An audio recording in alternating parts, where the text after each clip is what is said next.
والصلاة والسلام على عباده الذين اصطفى خصوصا على أفضلهم وخاتم النبيين محمد الأمين وعلى آله وصحبه أجمعين. أما بعد فأعوذ بالله من الشيطان الرجيم. بسم الله الرحمن الرحيم. لقد أرسلنا رسلنا بالبينات وأنزلنا معهم الكتاب والميزان ليقوم الناس بالقسط وأنزلنا الحديد فيه بأس شديد ومنافع للناس وليعلم الله من ينصره ورسله بالغيب إن الله قوي عزيز. صدق الله العظيم. رب اشرح لي صدري ويسر لي أمري واحلل عقدة من لساني يفقهوا قولي. اللهم ربنا ألهمنا رشدنا وأعذنا من شرور أنفسنا. اللهم أرنا الحق حقا وارزقنا اتباعه وأرنا الباطل باطلا وارزقنا اجتنابه. اللهم وفقنا لما تحب وترضى. اللهم وفقنا أن نجاهد في سبيلك بأموالنا وأنفسنا. اللهم ارزقنا شهادة في سبيلك. آمین یا رب العالمین. معزز حاضرین اور محترم خواتین، مجھے آج جس موضوع پر اظہار خیال کرنا ہے وہ بہت طوالت طلب ہے، جبکہ ہمارے پاس وقت بہت محدود ہے، خصوصاً اس وجہ سے کہ یہاں بہت سے احباب وہ ہیں جو کراچی کی بہت دور دراز کی آبادیوں سے تشریف لائے، اور وہاں آپ کو معلوم ہے کہ کرفیو کی لمیٹیشن اس وقت ایسی ہے کہ ایک خاص وقت تک ہمیں اپنے اس اجتماع کو ختم کرنا ضروری ہے تاکہ وہ لوگ واپس کرفیو کے اوقات کے شروع ہونے سے پہلے پہلے اپنی آبادیوں تک پہنچ جائیں. لہذا میں پوری کوشش کروں گا کہ بات مختصر ہو، جامع ہو، اور اس میں تکرار کم سے کم. ویسے بھی میں یہ سمجھتا ہوں کہ جس نوع کی آڈینس اس وقت مجھے میسر ہے، ظاہر بات ہے کہ یہ اس طرح کی آبادی نہیں ہے کہ جہاں کچھ بغیر پڑھے لکھے لوگ بھی کثیر تعداد میں اجتماع میں آ گئے ہوں. وہاں یقیناً چاہے وہ جو ایک مصرع ہے کہ بزم میں اہل نظر بھی ہیں تماشائی بھی، خواہ کتنے ہی اہل نظر موجود ہوں، لیکن یہ کہ بہرحال عوام کا بھی لحاظ رکھنا ضروری ہوتا ہے کہ وہ یہ محسوس نہ کریں کہ بات صرف ان کے سروں پر سے گزر رہی ہے. لہذا وہاں ضرورت ہوتی ہے کہ بات کو دہرا کر، اور اگر بات کہیں مشکل سمت میں مڑ گئی ہو تو اس کو پھر مزید تسہیل کے ساتھ اس کا اعادہ کیا جائے. میں یہ سمجھتا ہوں کہ آج مجھے یہ سہولت حاصل ہے کہ اس کی کوئی زیادہ ضرورت مجھے نہیں ہے. البتہ مجھے آپ حضرات سے تعاون درکار ہوگا کہ پوری توجہ کو مرتکز کیجیے اور جو بھی میں عرض کر رہا ہوں اس پر غور فرمائیے. میں بھی کوشش کروں گا کہ اس ترتیب کے ساتھ بیان کروں کہ وہ آپ کے ذہن نشین ہو جائے، لیکن یہ کہ آپ بھی اس کے لیے ایک کانشس ایفرٹ اگر کریں گے تو انشاءاللہ ہماری یہ مشترک کوشش جو ہے وہ نتیجہ خیز ہوگی. آپ کو معلوم ہے کہ میری گفتگو کا عنوان ہے سیرت نبوی علی صاحب الصلاۃ والسلام کا انقلابی پہلو. میں نے اس موضوع پر اس سے پہلے مختلف مقامات پر گفتگویں کی ہیں، لیکن آج میں 6 سوالات پہلے سے معین کر کے آپ کے سامنے رکھ دینا چاہتا ہوں کہ جن کا مجھے مختصراً جواب دینا ہے، تاکہ آپ کے سامنے بھی وہ بات رہے کہ اس مسئلے پر کس کس پہلو سے گفتگو ہونی. یہ اندازہ بھی آپ کو ہو جائے گا کہ ہم کہاں تک پیش رفت کر چکے ہیں اور ابھی کتنا مضمون باقی ہے۔ پہلا سوال یہ ہے کہ انقلاب کے معنی کیا ہے؟ ایک لفظ ہے کہ جو اب بہت زیادہ زبانوں پر آ رہا ہے، قلم پر آ رہا ہے۔ کوئی زیادہ عرصہ نہیں ہوا یہ لفظ ماضی قریب میں انٹروڈیوس ہوا ہے ہماری ووکیبلری میں، اسلامی انقلاب۔ خاص طور پر ایران کی جو تبدیلی تھی اس کے بعد سے یہ لفظ پوری دنیا میں بہت ہی اہتمام کے ساتھ اور شد و مد کے ساتھ استعمال ہوا ہے، تو ہمیں سمجھنا چاہیے کہ اس سے مراد کیا ہے۔ دوسرا سوال، آیا نبی اکرم صلی اللہ علیہ وسلم نے واقعتاً کوئی انقلاب برپا کیا، یا یہ بھی ہماری ایک مرغوب ذہنیت کا مظہر ہے کہ جس لفظ کا دنیا میں چلن ہو جائے ہم اس مرغوب ذہنیت کے ساتھ کوشش کرتے ہیں کہ اسے اپنے ہاں دکھائیں کہ یہ چیز ہمارے ہاں پہلے سے موجود تھی۔ آپ کو یاد ہوگا جب نازیزم اور فاشزم کا دورہ تھا یورپ میں، تو ہمارے ہاں کچھ لوگوں نے کہنا شروع کیا کہ یہ عین اسلام ہے، دیکھیے خلفاء کا جو اختیار ہوتا تھا کتنا ہوتا تھا، ڈکٹیٹرشپ عین اسلام ہے۔ جمہوریت کا چرچا ہوا تو ہمارے ہاں بھی کہا گیا جمہوریت عین اسلام ہے، اسلام نے تو 1400 برس پہلے جمہوریت دے دی تھی۔ سوشلزم کا چرچا ہوا تو کہا گیا سوشلزم عین اسلام ہے۔ یقیناً بعض لوگوں نے یہ بات سمجھ کر کہی ہوگی، لیکن اکثر و بیشتر اس کی پشت پر ایک مرغوب ذہنیت ہے۔ وہ مرغوب ذہنیت جس کا کہ بڑے ہی لطیف انداز میں ذکر کیا ہے اکبر الہآبادی مرحوم نے، کہ چیز وہ ہے بنے جو یورپ میں، اور بات وہ ہے جو پانیر میں چھپے۔ یہ ایک دور تھا کہ جس میں ہماری ایک اور خاص طور پر جو ہماری قوم کا اونچا طبقہ تھا اس میں یہ ذہنیت پیدا ہوئی۔ تو ہمیں دیکھنا کہیں ایسا تو نہیں ہے کہ ہم لفظ انقلاب اور ریولوشن اور فرینچ ریولوشن اور بولشوک ریولوشن اور چائنیز ریولوشن، اس ریولوشن کے لفظ سے کچھ بہت زیادہ مرغوب ہو کر ہم نے اسے اختیار کیا۔ تو بہت آبجیکٹیولی سمجھنے کی ضرورت ہے کہ آیا حضور نے واقعتاً انقلاب برپا کیا۔ نمبر 3، اگر اس کا جواب اس بات میں ہے کہ حضور نے انقلاب برپا کیا، تو آیا یہ از خود ہو گیا یا یہ کہ حضور اس پر مامور تھے بحیثیت رسول صلی اللہ علیہ وسلم؟ یہ تیسرا بہت اہم سوال ہے۔ چوتھا سوال جس کے بارے میں آج پہلے ہی عرض کر دوں کہ میں مختصر عرض کروں گا اس لیے کہ وہ بہت طوالت طلب ہے، لیکن آج مجھے چونکہ ان 6 باتوں کے بارے میں عرض کرنا ہے، لہذا اس کے بارے میں صرف اشاروں پر اکتفا کرنی ہوگی۔ وہ یہ کہ حضور نے وہ انقلاب کیسے برپا کیا، اس کی میتھوڈولوجی کیا تھی، اس کا طریقہ کار کیا تھا۔ پانچواں سوال جو مجھ سے اور آپ سے صرف علمی اعتبار سے نہیں عملی اعتبار سے متعلق ہے، وہ یہ کہ آیا یہ کام صرف حضور کے کرنے کا تھا یا امت کے ذمے بھی ہے؟ یہ کوئی فریضے کی حیثیت سے ہے؟ اگر ہے تو آخری سوال یہ کہ آیا اس کے لیے طریقہ کار بعین ہی وہ ہوگا جو حضور صلی اللہ علیہ وسلم نے آج سے 1400 برس قبل اختیار فرمایا تھا، یا اس میں کہیں حالات کی تبدیلی کی وجہ سے اجتہاد کی ضرورت ہے؟ اگر ہے تو وہ کیا ہے؟ اب آپ نے ان سوالات سے اندازہ کر لیا ہوگا کہ میرا کام خاصا مشکل ہے، اسی لیے میں نے آپ سے ابتدا ہی میں تعاون کی درخواست کی ہے کہ توجہ کو مرتکز رکھیے۔ میں بھی کوشش کروں گا کہ بات مختصر ہو۔ پہلی بات یہ کہ انقلاب کے معنی کیا ہے، لفظی اور اصطلاحی۔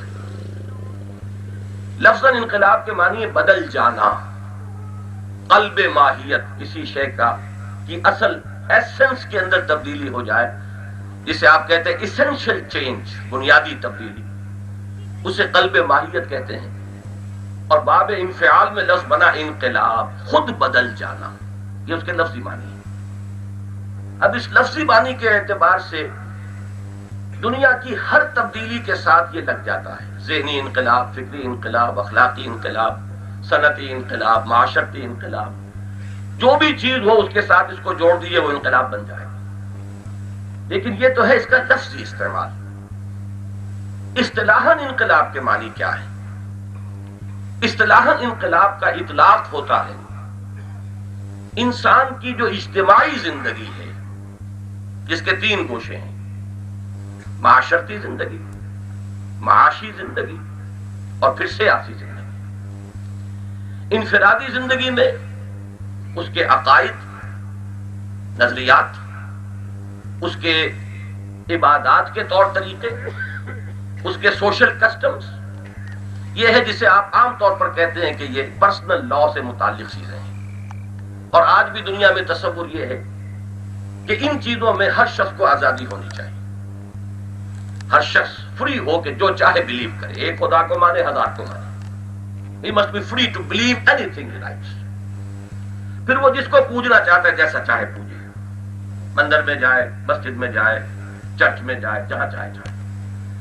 سوشل کسٹمز ہیں، مثلا میرج کو کیسے سالمنائز کرنا ہے، برتھ کو کیسے سیلیبریٹ کرنا ہے، ڈیڈ باڈی کو کیسے ڈسپوز آف کرنا ہے، یہ سوشل کسٹمز ہیں، ان میں بھی فریڈم ہونی چاہیے۔ Do it as you like. آپ دفن کرنا چاہیں مردے کو دفن کیجئے، آپ اس کو جلانا چاہیں جلائیے، آپ اس کو اوپر رکھ دینا چاہیں پارسیوں کی طرح کہ وہاں پرندے جو ہیں وہ نوچ نوچ کر کھا جائیں، آپ اجازت ہے۔ یہ 3 چیزیں وہ ہیں جنہیں ہمیشہ سمجھا گیا ہے کہ یہ پرائیویٹ افیئر ہے انڈیویجولز کا، اور انہیں اس میں اجازت ہونی چاہیے۔ البتہ 3 چیزیں ہیں، معاشرتی ویلیوز کیا ہیں جنہیں پروموٹ کرنا ہے، اس نظام کیا ہے معاشرے کا جس کو قائم کرنا ہے، اور معاشی نظام کیا ہے، ذرائع پیداوار کی ملکیت انفرادی ہو، اجتماعی ہو، اس پر کوئی لمیٹیشنز ہو، اس پر کچھ حدود ہو، تحدید ہو، جو بھی پیداوار ہے اس کی ڈسٹریبیوشن کا نظام کیا ہو۔ پھر سیاست، حکومت، پبلک لا جسے آپ کہتے ہیں، تعزیرات کا قانون، فوجداری، دیوانی قانون، یہ 3 چیزیں وہ ہیں کہ جن کو ایک طرف کر دیا گیا۔ اور میں عرض یہ کرنا چاہتا تھا کہ انقلاب کے لفظ کا اطلاق پہلی تبدیلی پر نہیں ہوتا، بلکہ دوسری 3 چیزوں میں سے اگر کسی چیز میں بنیادی تبدیلی آتی ہے تب اسے انقلاب کہتے ہیں۔ مثال کے طور پر آپ کے علم میں ہے کہ ایک وقت میں پوری رومن امپائر کنورٹ ہو گئی، اور جب رومن امپرر نے کرسچینٹی کو قبول کر لیا تو پوری مملکت جو ہے عیسائی ہو گئی، لیکن اسے کبھی آج تک انقلاب نہیں کہا گیا، اس لیے کہ سیاسی، معاشی اور معاشرتی ڈھانچہ، دی پولیٹیکو سوشو اکنامک سسٹم، وہ جیسا پہلے تھا بعد میں رہا، وہی بادشاہ ہے، پہلے وہ بت پرست تھا یا کچھ اور تھا، اب وہ عیسائی ہو گیا، اللہ اللہ خیر سن۔ اس کو انقلاب کبھی نہیں کہا گیا۔ ہاں، اگر معاشرے کے بنیادی ڈھانچے میں تبدیلی آئے، اگر معاشی نظام کا بنیادی ڈھانچہ بدلے، اگر سیاسی نظام بدلے، مثلا فرینچ ریولوشن ہے، بادشاہت کا دور ختم ہوا، اب جمہوریت آ گئی، یہ ایک انقلاب ہے صحیح معنی میں۔ بولشوک ریولوشن ہے، ذرائع پیداوار انفرادی ملکیت سے نکل کر وہ قومی ملکیت میں آ گئی، بڑی بنیادی تبدیلی ہے، وہ ریولوشن ہے۔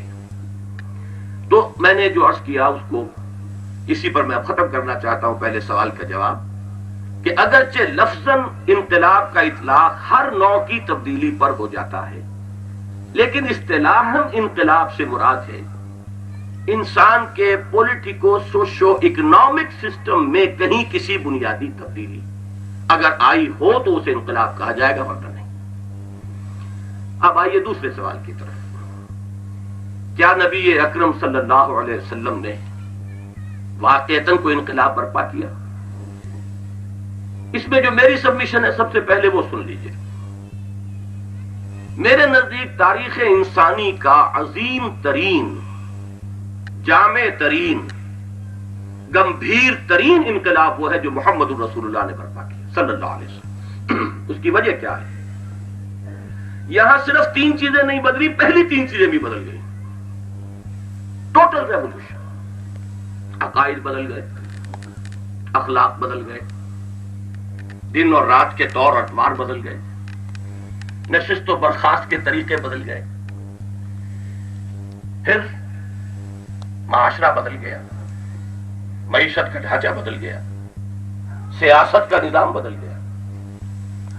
وہ قوم کے جہاں محض پڑھ لکھنے والے وہ انگلیوں پر گنے جا سکتے تھے، وہ دنیا کی معلم بن گئی. تمام قدیم علوم کو انہوں نے زندہ کر دیا. یونان کے سائنس اور فلسفے کو جو پاپائیت کے بوجھ تلے سسک سسک کر دم توڑ چکے تھے انہیں زندہ کیا. ہر علم میں اضافہ کیا، بڑھایا، ترقی دی. وہ قوم جس میں سرے سے کوئی نظم نہیں تھا، نو ڈسپلن. قرآن کہتا ہے قومن لدہ، جھگڑالو قوم. اور حالی نے بڑی صحیح تعبیر کی ہے کہ کہیں پانی پلانے پہ جھگڑا اور کہیں گھوڑا آگے بڑھانے پہ جھگڑا، جھگڑا ہی جھگڑا. اس قوم کو ایسا منظم کیا ہے کہ عبادت بھی کر رہی ہے تو ایک صف میں کھڑے ہو کر، جیسے کہ یہاں بھی کوئی پریڈ ہو رہی ہے، کوشن ہے، ایک امیر ہے اور اس کے الفاظ پر حرکت کر رہے ہیں، اس کے ساؤنڈ پر. تو ٹوٹل ریولوشن پوری انسانی زندگی میں، بلکہ میں یہ الفاظ استعمال کیا کرتا ہوں کہ آپ فرینچ ریولوشن کو لیں گے صرف سیاسی ڈھانچہ بدلا، بولشوک ریولوشن کو لیں گے صرف معاشی ڈھانچہ بدلا. یہاں آپ کو مائکروسکوپ لگا کر دیکھنا پڑے گا کہ کیا چیز نہیں بدلی. پوری زندگی انسان کی ہر اعتبار سے بدلی. اب میں اس میں کچھ گواہیاں پیش کرنا چاہتا ہوں. ہو سکتا ہے کوئی شخص کہہ سکتا ہے یہ تمہاری عقیدت کی نگاہ ہے، تم محبت کی نگاہ سے دیکھ رہے ہو، اس لیے تم یہ مبالغہ کر رہے ہو. لیکن میں 4 گواہیاں پیش کرنا چاہتا ہوں، 2 مشرق سے 2 مغرب سے. 1920 میں ایک تقریر کی تھی ایم این رائے نے، بہت سے حضرات واقف ہوں گے، کمیونسٹ انٹرنیشنل کا ایک بہت اہم فرد، اور جو بھی انقلابی اس بر عظیم پاک و ہند نے پیدا کیے ہیں ان میں چوٹی کے انقلابی لوگوں میں اس کا نام ہے. ہسٹوریکل رول آف اسلام کے نام سے اس نے کتاب لکھی، لیکچر دیا تھا بریڈلے ہال لاہور میں، لیکن پھر یہ کہ وہ کتابی شکل میں چھپی. اس کو اگر آپ پڑھیں تو اس نے جس طریقے سے تسلیم کیا ہے کہ تاریخ انسانی کے عظیم ترین انقلابی رہنما محمد تھے صلی اللہ علیہ وسلم، اور میں نے نہیں دیکھا کسی بھی مسلمان کے قلم سے وہ الفاظ نکلتے ہوئے جو باتیں اس نے کہی. انہوں نے کہا کہ اگرچہ ملٹری کانکویسٹ کا جہاں تک تعلق ہے، عسکری فتوحات تو دنیا میں بہت ہوئی ہیں، لیکن یہ ہے کہ یہ معاملہ عسکری فتوحات کا نہیں تھا. سکندر اعظم ہو یا اٹیلا ہو یا چنگیز خان ہو، اس کے فتوحات کے نتیجے میں کوئی نئی تہذیب، کوئی نیا تمدن، کوئی نیا نظام دنیا میں قائم نہیں ہوا. جبکہ یہ جو فینومینن ہے کل نصف صدی، 22 برس میں عرب میں انقلاب کی تکمیل اور 24 برس میں پھر وہ فرام آکسس ٹل اٹلانٹک اس انقلاب کا پھیلاؤ اور ایکسٹینشن. وہ کہتا ہے کہ اس کے جلو میں علم آیا، روشنی آئی، تہذیب آئی، تمدن آیا. پوری دنیا کے اندر جو ہے ایک نیا دور جو ہے بیداری کا اور علم کا، علوم اور فنون کے پھر بوم کا دور آیا ہے. تو دنیا میں اس کی کوئی مثال موجود نہیں، اور عظیم ترین انقلابی رہنما ہے نوع انسانی کے محمد صلی اللہ علیہ وسلم. کتاب شاید کہیں مل جائے، کونے خطروں میں پڑی ہوئی کسی لائبریری میں دیکھیے، اسے ضرور پڑھیے. دوسری گواہی اسی بر عظیم پاک و ہند سے. آپ کے علم میں ہے 1935 کا ایکٹ، پھر 36 کے الیکشنز.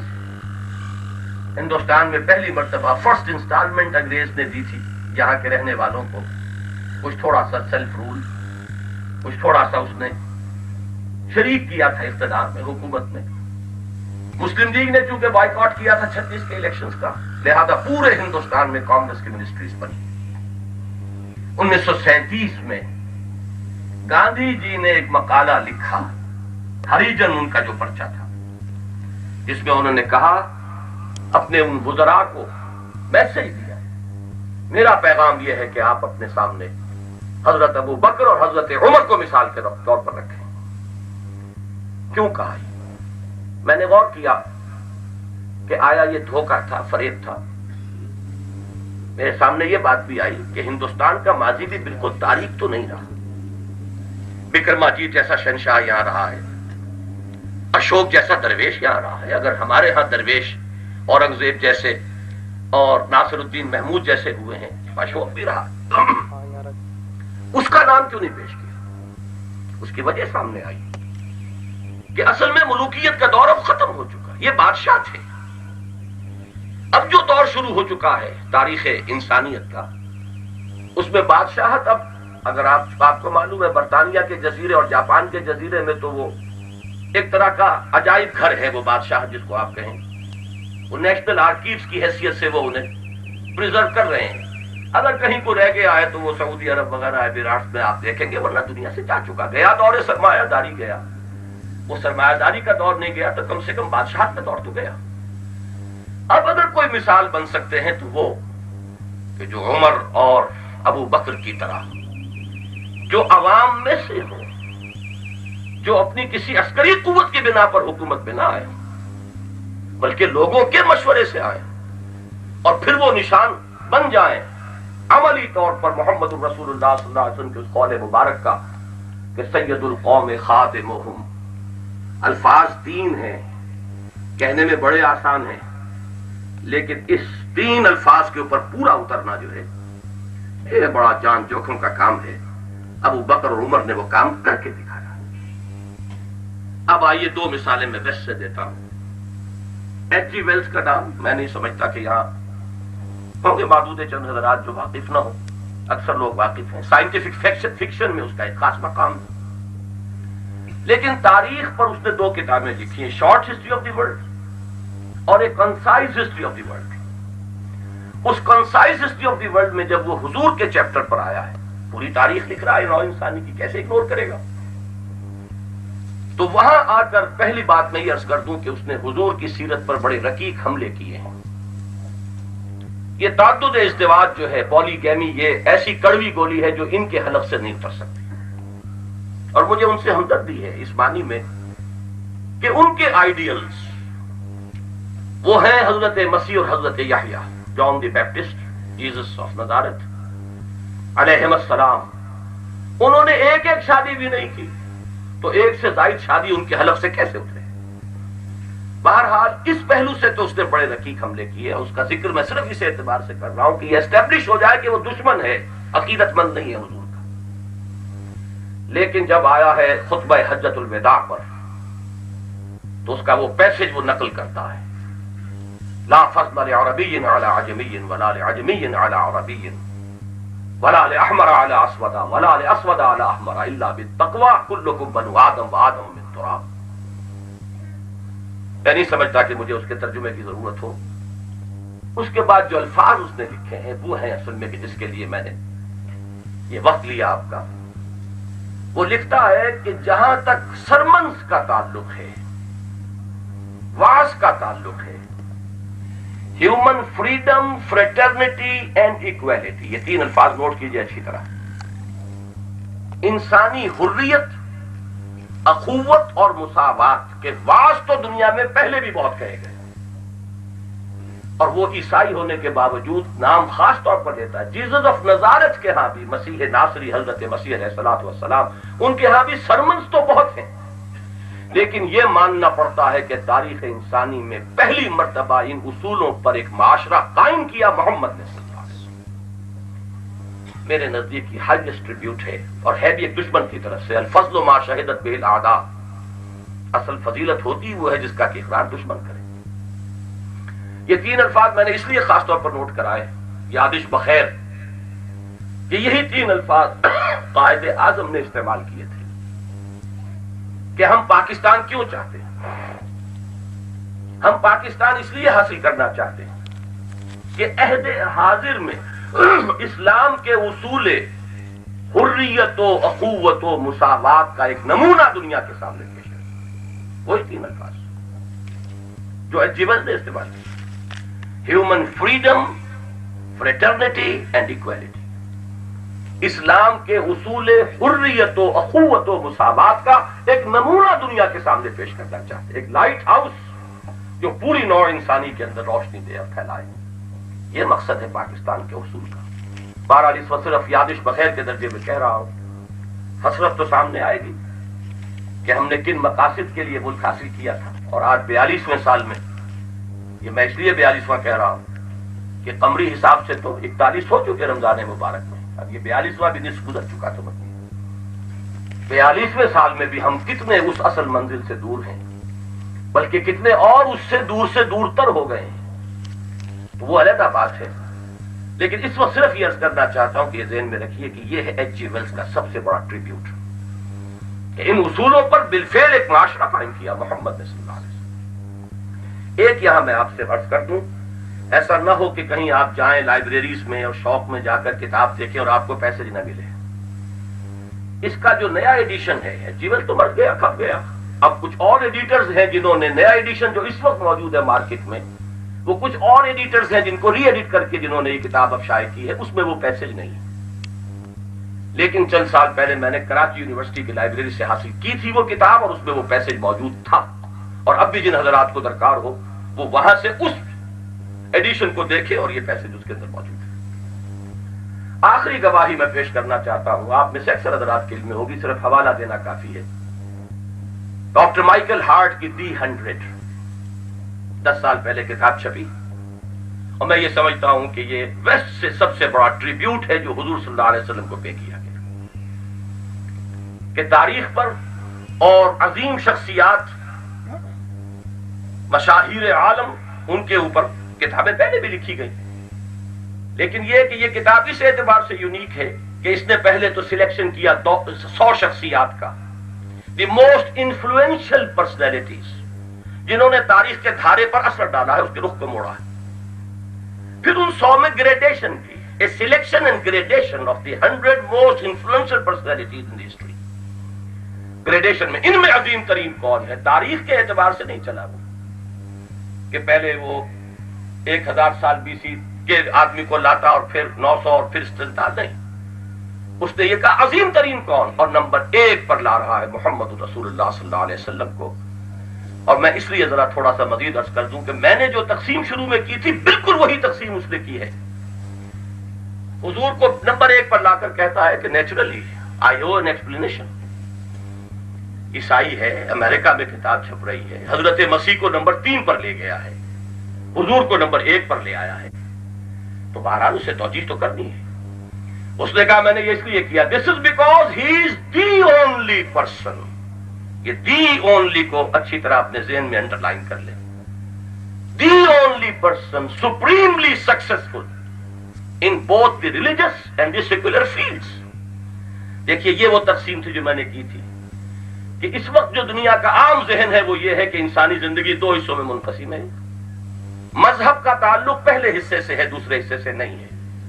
ایک مذہبی حصہ ہے، ایک سیکولر حصہ ہے۔ مذہبی حصے میں 3 چیزیں ہیں، عقائد، عبادات اور کچھ سوشل کسٹمز، اور جو سیکولر حصہ ہے ان کے قول کے مطابق وہ ہے معاشرتی نظام، سیاسی نظام، معاشی نظام۔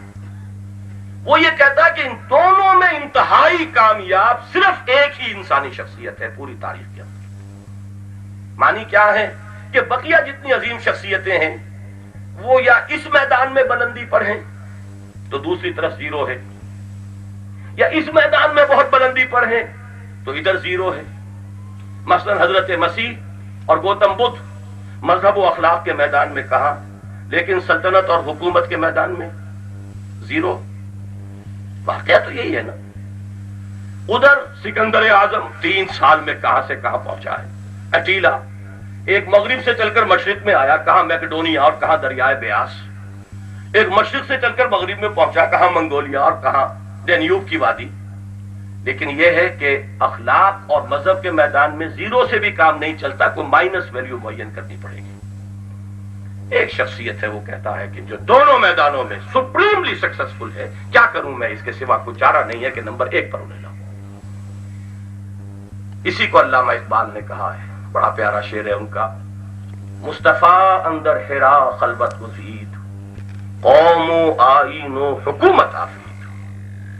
یہ صرف نیا دین یا نئے عقائد یا نیا نظام عبادت نہیں دیا محمد الرسول اللہ نے، ایک نئی قوم، ایک نئی سیاست، نیا آئین، نئی تہذیب، نیا تمدن، نئی ریاست، نئی عمرانیات عطا کی ہیں محمد الرسول اللہ صلی اللہ علیہ وسلم نے۔ میرے نزدیک کافی ہے یہ بات تسلیم کرنے کے لیے کہ تاریخ انسانی کا عظیم ترین انقلاب محمد الرسول اللہ صلی اللہ علیہ وسلم نے پیدا کیا۔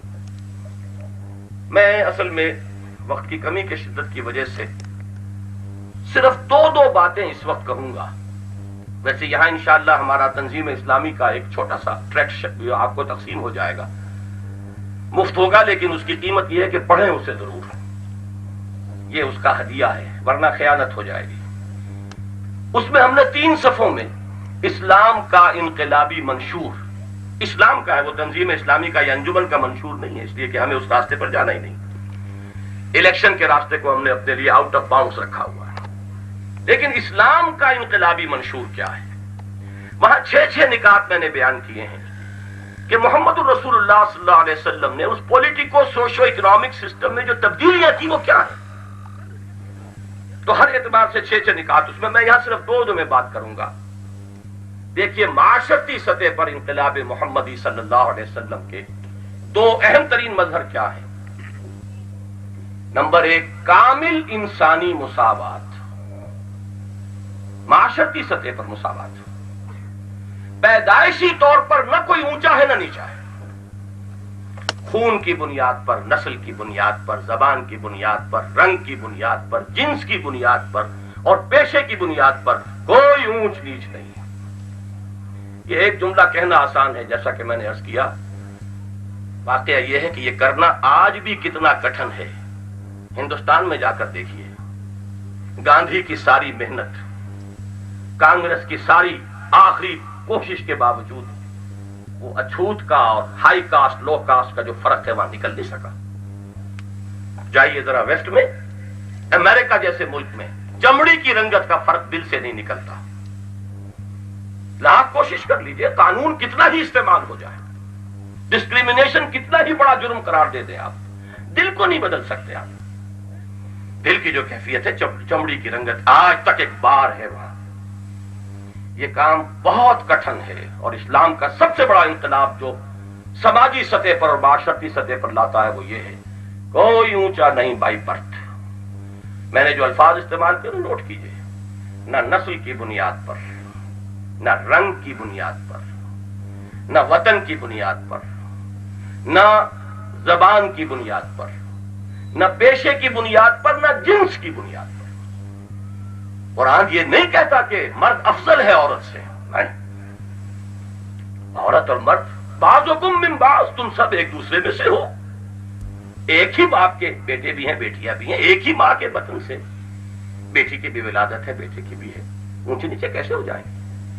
وہ معاملہ بالکل مختلف ہے کہ ایک معاشرتی سٹرکچر کے اندر، انسٹیٹیوشن آف فیملی کے اندر 2 ہیڈز بالکل برابر نہیں ہو سکتے، وہ انتظامی معاملہ ہے، اس میں ہیڈ آف دی فیملی کی حیثیت جو ہے وہ مرد کو دی گئی ہے، یہ بالکل دوسری بات ہے، افضلیت نہیں ہے۔ کتنے مرد ہوں گے جو حضرت خدیجہ سے افضل ہونے کا تصور کر سکیں، حضرت عائشہ سے افضل ہونے کا تصور کر سکیں، حضرت مریم سے افضل ہونے کا تصور کر سکیں؟ تو اچھی طرح سمجھ لیجیے افضلیت۔ لیکن یہ کہ اب میں اگر ادھر چلا جاؤں، اگر مرثیہ بیان کرنے لگوں کہ ہمارا حال کیا ہے، تو یہ گیلا جفائے وفا نما جو حرم کو اہل حرم سے ہے، جو میں بتکدے میں بیان کروں تو صنم بھی بولے ہری ہری۔ ہماری رگوں میں پیوست ہے کہ یہ ذلیل ہے، یہ کمینہ ہے، یہ نچلا ہے، ہم اعلیٰ ہیں، ہم بڑھیا ہیں، ہم اونچے ہیں، یہ سید ہے اور یہ مسلی ہے، یہ زمیندار ہے اور یہ جو ہے محض کمی کاری ہے۔ ہمارے رگوں میں، ہمارے رگ و ریشے کے اندر پیوست ہے یہ فرق و تفاوت۔ یوں تو سید بھی ہو، مرزا بھی ہو، افغان بھی ہو، تم سبھی کچھ ہو، بتاؤ تو مسلمان بھی ہو۔ تو پہلا انقلاب یہ ہے اب جو سب سے کٹھن ہے۔ دوسرا انقلاب معاشرتی سطح پر، ایک مضبوط خاندانی ادارہ، انسٹیٹیوشن آف فیملی، اسٹرینتھننگ اس کی، نظم وہاں ہوگا تو پورے معاشرے میں آ جائے گا، اور اگر انسٹیٹیوشن آف فیملی شیٹر ہو گیا تو پورا معاشرہ جو ہے برباد ہو جائے گا۔ اس کے لیے ہیں سارے احکام جو دیے گئے ہیں۔ سیگریگیشن آف سیکسز کا معاملہ ہے، پھر عورتوں اور مردوں کے لیے تقسیم کار کا معاملہ ہے، حجاب کے اور ستر کے احکام ہیں، پھر مرد کی ایک سربراہ، خاندان کے سربراہ کی حیثیت سے فوقیت ہے۔ یہ سب چیزیں کس لیے ہیں؟ To strengthen the institution of family. اس لیے کہ میں آپ سے عرض کر دوں کہ دنیا اس وقت ایک اعتبار سے بڑی بلندی کو چھو رہی ہے. اسکینڈینیوین سوشلزم واقعہ یہ ہے کہ ایک اعتبار سے بڑے عروج پر پہنچ چکا ہے، لیکن اسی معاشرے میں یہ دوسرا پہلو جو ہے، عورت کی جو بے حرمتی وہاں ہو رہی ہے، عورت جس طریقے سے کہ ننگی پڑی آپ کو نظر آتی ہے بیچز کے اوپر، بالکل مادر ذات پر رہنا، معلوم ہوتا ہے کہ عورت کا کوئی وقار اس معاشرے کے اندر نہیں رہا. فیملی کا ادارہ ختم ہو چکا ہے. اور آپ کو معلوم ہونا چاہیے انسان کو سکون حاصل نہیں ہو سکتا. ایک گھر کے اندر 6 افراد کے پاس 8 کاریں ہوں، لیکن یہ کہ فیملی کا سکون نہ ہو، جسے قرآن کہتا ہے لِتَسْكُنُوا إِلَيْهَا. سب سے بڑا فلسفہ سکون کا ہے. اس گھر میں آ کر وہ نرس جو انڈر ٹینشن رہتی ہیں انہیں ایک سوتنگ ایفیکٹ وہاں پر ملے. وہ نہیں ہوگا جب تک کہ وہ خاندان کا ادارہ نہ. اس اعتبار سے ویسٹ انتہائی مفلس، انتہائی قلاش. بہرحال یہ 2 چیزیں ذہن میں رکھیے. وہ انقلاب عورت کو سٹیٹس دیا ہے، لیگل سٹیٹس، حیثیت دی ہے، اس کو برابر کیا ہے بڑھ کے، لیکن انسٹیٹیوشن آف فیملی کے اندر اس کو سیکنڈری مقام دیا ہے. اب آئیے معاشی سطح پر میں یہ عرض کر دوں کہ میں نے ابھی کہا، آپ سے تسلیم کرنا چاہیے give the devil his due، کہ نوع انسانی نے جو دھکے کھائے ہیں، جو بھی خالص سرمایہ دارانہ نظام اور اس کے رد عمل میں کمیونزم اور سوشلزم، اس تھیسس اور اینٹی تھیسس کا جو سنتھیسس ہوا ہے اسکینڈینیوین سوشلزم کی شکل میں، ماننا پڑے گا کہ واقعہ یہ ہے کہ بہت بڑی انسان کی جو ہے رسائی ہے، بڑی اچیومنٹ. آپ اندازہ یہ کیجئے کہ وہ اگرچہ فری ٹریڈ اور فری معاملہ ہے، معیشت جو ہے وہ اس طرح نہیں ہے کہ بالکل کسی قید خانے کے اندر بند کر دی گئی ہو، لیکن اس کے ساتھ علاج، تعلیم، اس میں کوئی فرق نہیں ہے. وہ شخص، وہ شہری اس ملک کا جو ویلفیئر پر زندگی گزار رہا ہے، اور وہ شخص جو ٹیکس پیئر ہے، ملینئر ہے، بلینئر ہے، لیکن بچے دونوں کے ایک ہی جگہ پڑھیں گے، ایک ہی تعلیم، اور بیمار ہوگا تو ایک ہی علاج ملے گا. It's a big achievement. لیکن در حقیقت اسلام کا جو اگر آپ نظام غور کریں تو یہی چیز کہ ایک فری اکانومی کے ساتھ، جس میں انسینٹو بھی ہے، جس میں پرائیویٹ اونرشپ جو ہے اس کا بھی عمل دخل موجود ہے، اس میں وہ تمام چیزیں کہ جو پروڈکشن کو زیادہ کرنے والی ہیں، ان سب کو برقرار رکھتے ہوئے پھر وہ نظام کفالت عامہ کہ ہر شہری کی بنیادی ضروریات کی ذمہ داری ریاست پر ہے. یہ اصول سب سے پہلے انیشیٹ کیا ہے حضرت عمر فاروق نے رضی اللہ تعالیٰ عنہ تاریخ انسانی میں. تو آزاد معیشت کو کسی درجے میں برقرار رکھتے ہوئے، اور پھر وہاں آپ کو فرق و تفاوت اب بھی بہت مل جائے گا، لیکن جس طریقے سے اس گیپ کو کم کیا ہے اسلام نے، سود پر پابندی لگا کر، سٹے پر پابندی لگا کر، جو ان پروڈکٹیو مڈل مین ہیں، جن کا کوئی واقعی حصہ نہیں ہوتا ہے اس معیشت کے اندر اور پیداوار کے اندر، وہ صرف دولت کے بل پر لیا دیا اور اس کی قیمتیں چڑھاتے رہتے ہیں. ان تمام چیزوں کو ایریڈیکیٹ کر کے وہ گیپ جو ہے between the haves and the have nots, اس کو بہت نیرو کیا، اور آزاد معیشت کے ساتھ کفالت عامہ کا نظام 1400 برس پہلے دیا محمد الرسول اللہ صلی اللہ علیہ وسلم. تفصیل سے عرض کرنے کا موقع نہیں ہے، میں عرض کر دوں کہ 2 ماہ بعد انشاءاللہ آپ کے شہر کراچی میں 5 دن میرے خطبات ہوں گے مسلسل، جن میں سے پہلے دن 17 دسمبر کو مجھے گفتگو کرنی ہے اسلامی نظام کی نظریاتی اساس کیا ہے. ہر درخت اپنی جڑ پر کھڑا ہوتا ہے، اسی پر وہ توانا ہوگا. جڑ نہ ہو تو آپ کچھ بھی کوشش کرتے رہیں، درخت جو ہے وہ کسی آرٹیفیشل میتھڈ سے آپ اسے کھڑا نہیں رکھ سکیں. تو اسلامی نظام کی ایک جڑ ہے ایمان. پھر یہ کہ اس کا معاشرتی نظام کیا ہے، اس کا اخلاقی اور روحانی نظام کیا ہے، اس کا معاشی نظام کیا ہے، اس کا سیاسی نظام کیا ہے. 4 دن مجھے ان پر خطبے دینے، اور اس کا ہم ایسا رکھ رہے ہیں کہ لوگوں کو موقع ہوگا کہ وہ سوالات بھی کریں، اور وہاں پہ مزید سوالات کے جواب میں وضاحتیں ہو جائیں. تو یہ انشاءاللہ 17 سے 21 دسمبر تک آپ کے شہر لاہور، شہر کراچی میں وہی جو نیکس آڈیٹوریم ہے اس کو ہم نے حاصل کر لیا ہے. 5 دن کے لیے یہ پروگرام ہوگا. ویسے معاشی نظام پر میرا ایک کتاب چاہے وہ اگر آپ حضرات پسند کریں تو لیں اور پڑھیں. اب آئیے تیسری اور آخری چیز، سیاسی. اس میں سب سے بڑا انقلابی معاملہ یہ ہے انسان پر انسان کی حاکمیت کا خاتمہ. ہلاک کسرا ولا کسرا بعدہ، جب آیا تھا ایران کا سفیر حضرت عمر کے زمانے میں اور اس نے پوچھا اینا ملککم، ہمارا بادشاہ کہاں ہے؟ کہاں ہے وہ قصر الملکی جو آپ کو نظر آتے ہیں اس پورے سعودی عرب میں، قصر الملکی پھیلے ہوئے ارب ڈالرز کے بنے ہوئے، کہاں ہے؟ جواب اسے یہ دیا گیا تھا لیس لنا ملکن بل لنا امیر، ہمارا بادشاہ کوئی نہیں ہے، ہم نے ختم کیا، ہمارا تو امیر ہے۔ اور امیر کہاں ہے؟ وہ نکل گیا ہے ذرا مدینے کے اس دروازے سے باہر، بیت المال کے کچھ اونٹ گم ہو گئے تھے، نہیں مل رہے ہیں ابھی تک، تو اب خلیفہ ہمارا گیا ہے خود تلاش کر۔ کسی کو ساتھ لے کر وہ شخص گیا اور جا کر دیکھا کہ کہیں تھک کر دوپہر کا وقت ہو گیا، تو ایک جھاڑی کے سائے میں عمر فاروق خلیفۃ المسلمین امیر المومنین، جن کے نام سے قیصر و کسریٰ کے ایوان تھرا رہے ہیں، اور وہ اپنے کوڑے کا تکیہ لگا کے لیٹے ہوئے، کوئی باڈی گارڈ نہیں، کوئی خدم و حشم نہیں، کچھ نہیں۔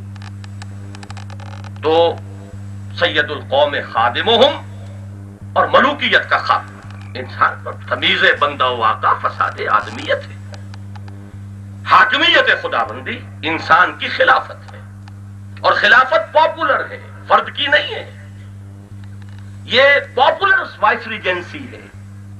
جیسے آپ ڈیموکریسی کو ڈیفائن کرتے ہیں، پاپولر سوورنٹی اس کے لیے بنیاد ہے۔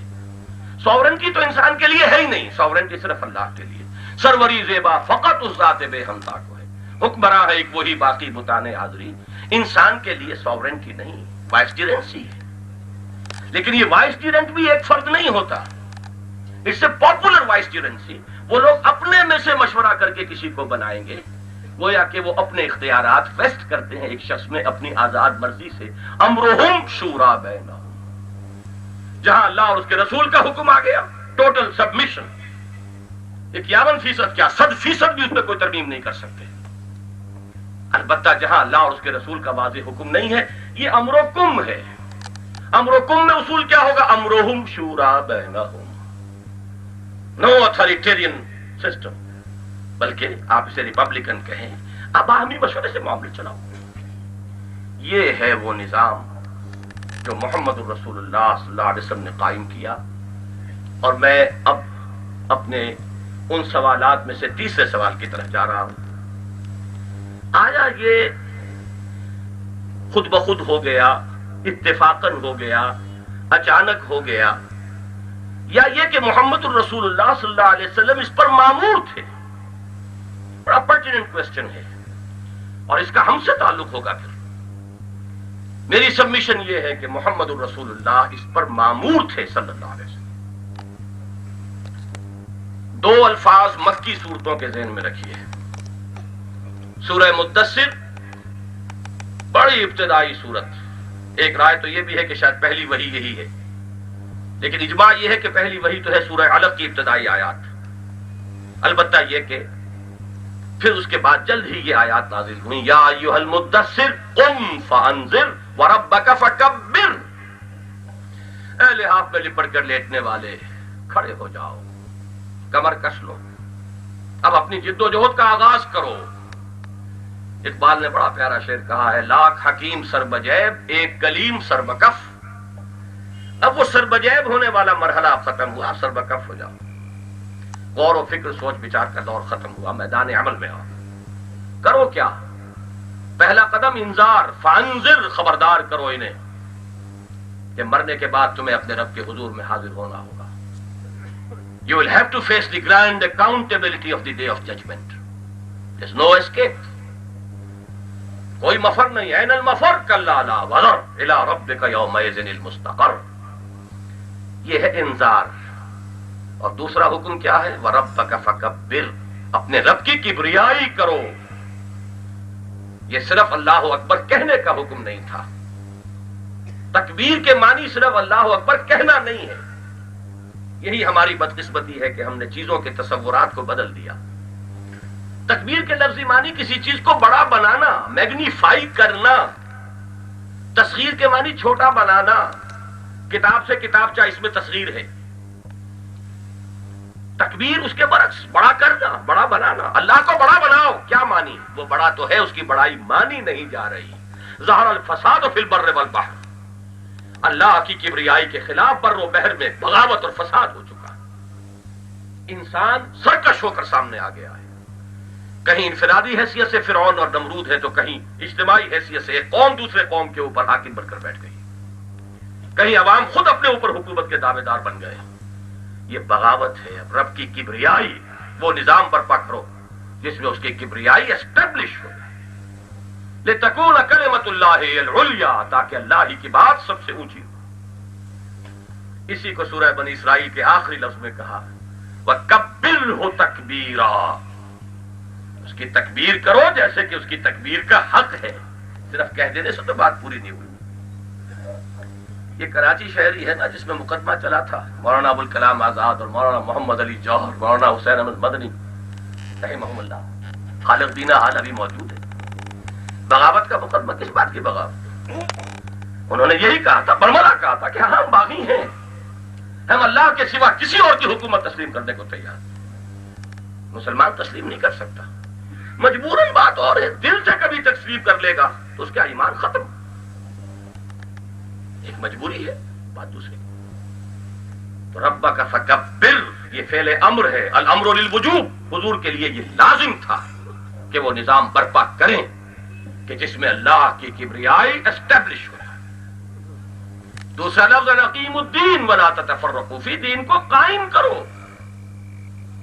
دین صرف ماننے کے لیے منوانے کے لیے نہیں آیا ہے، دین قائم کرنا چاہتا ہے اپنے آپ کو.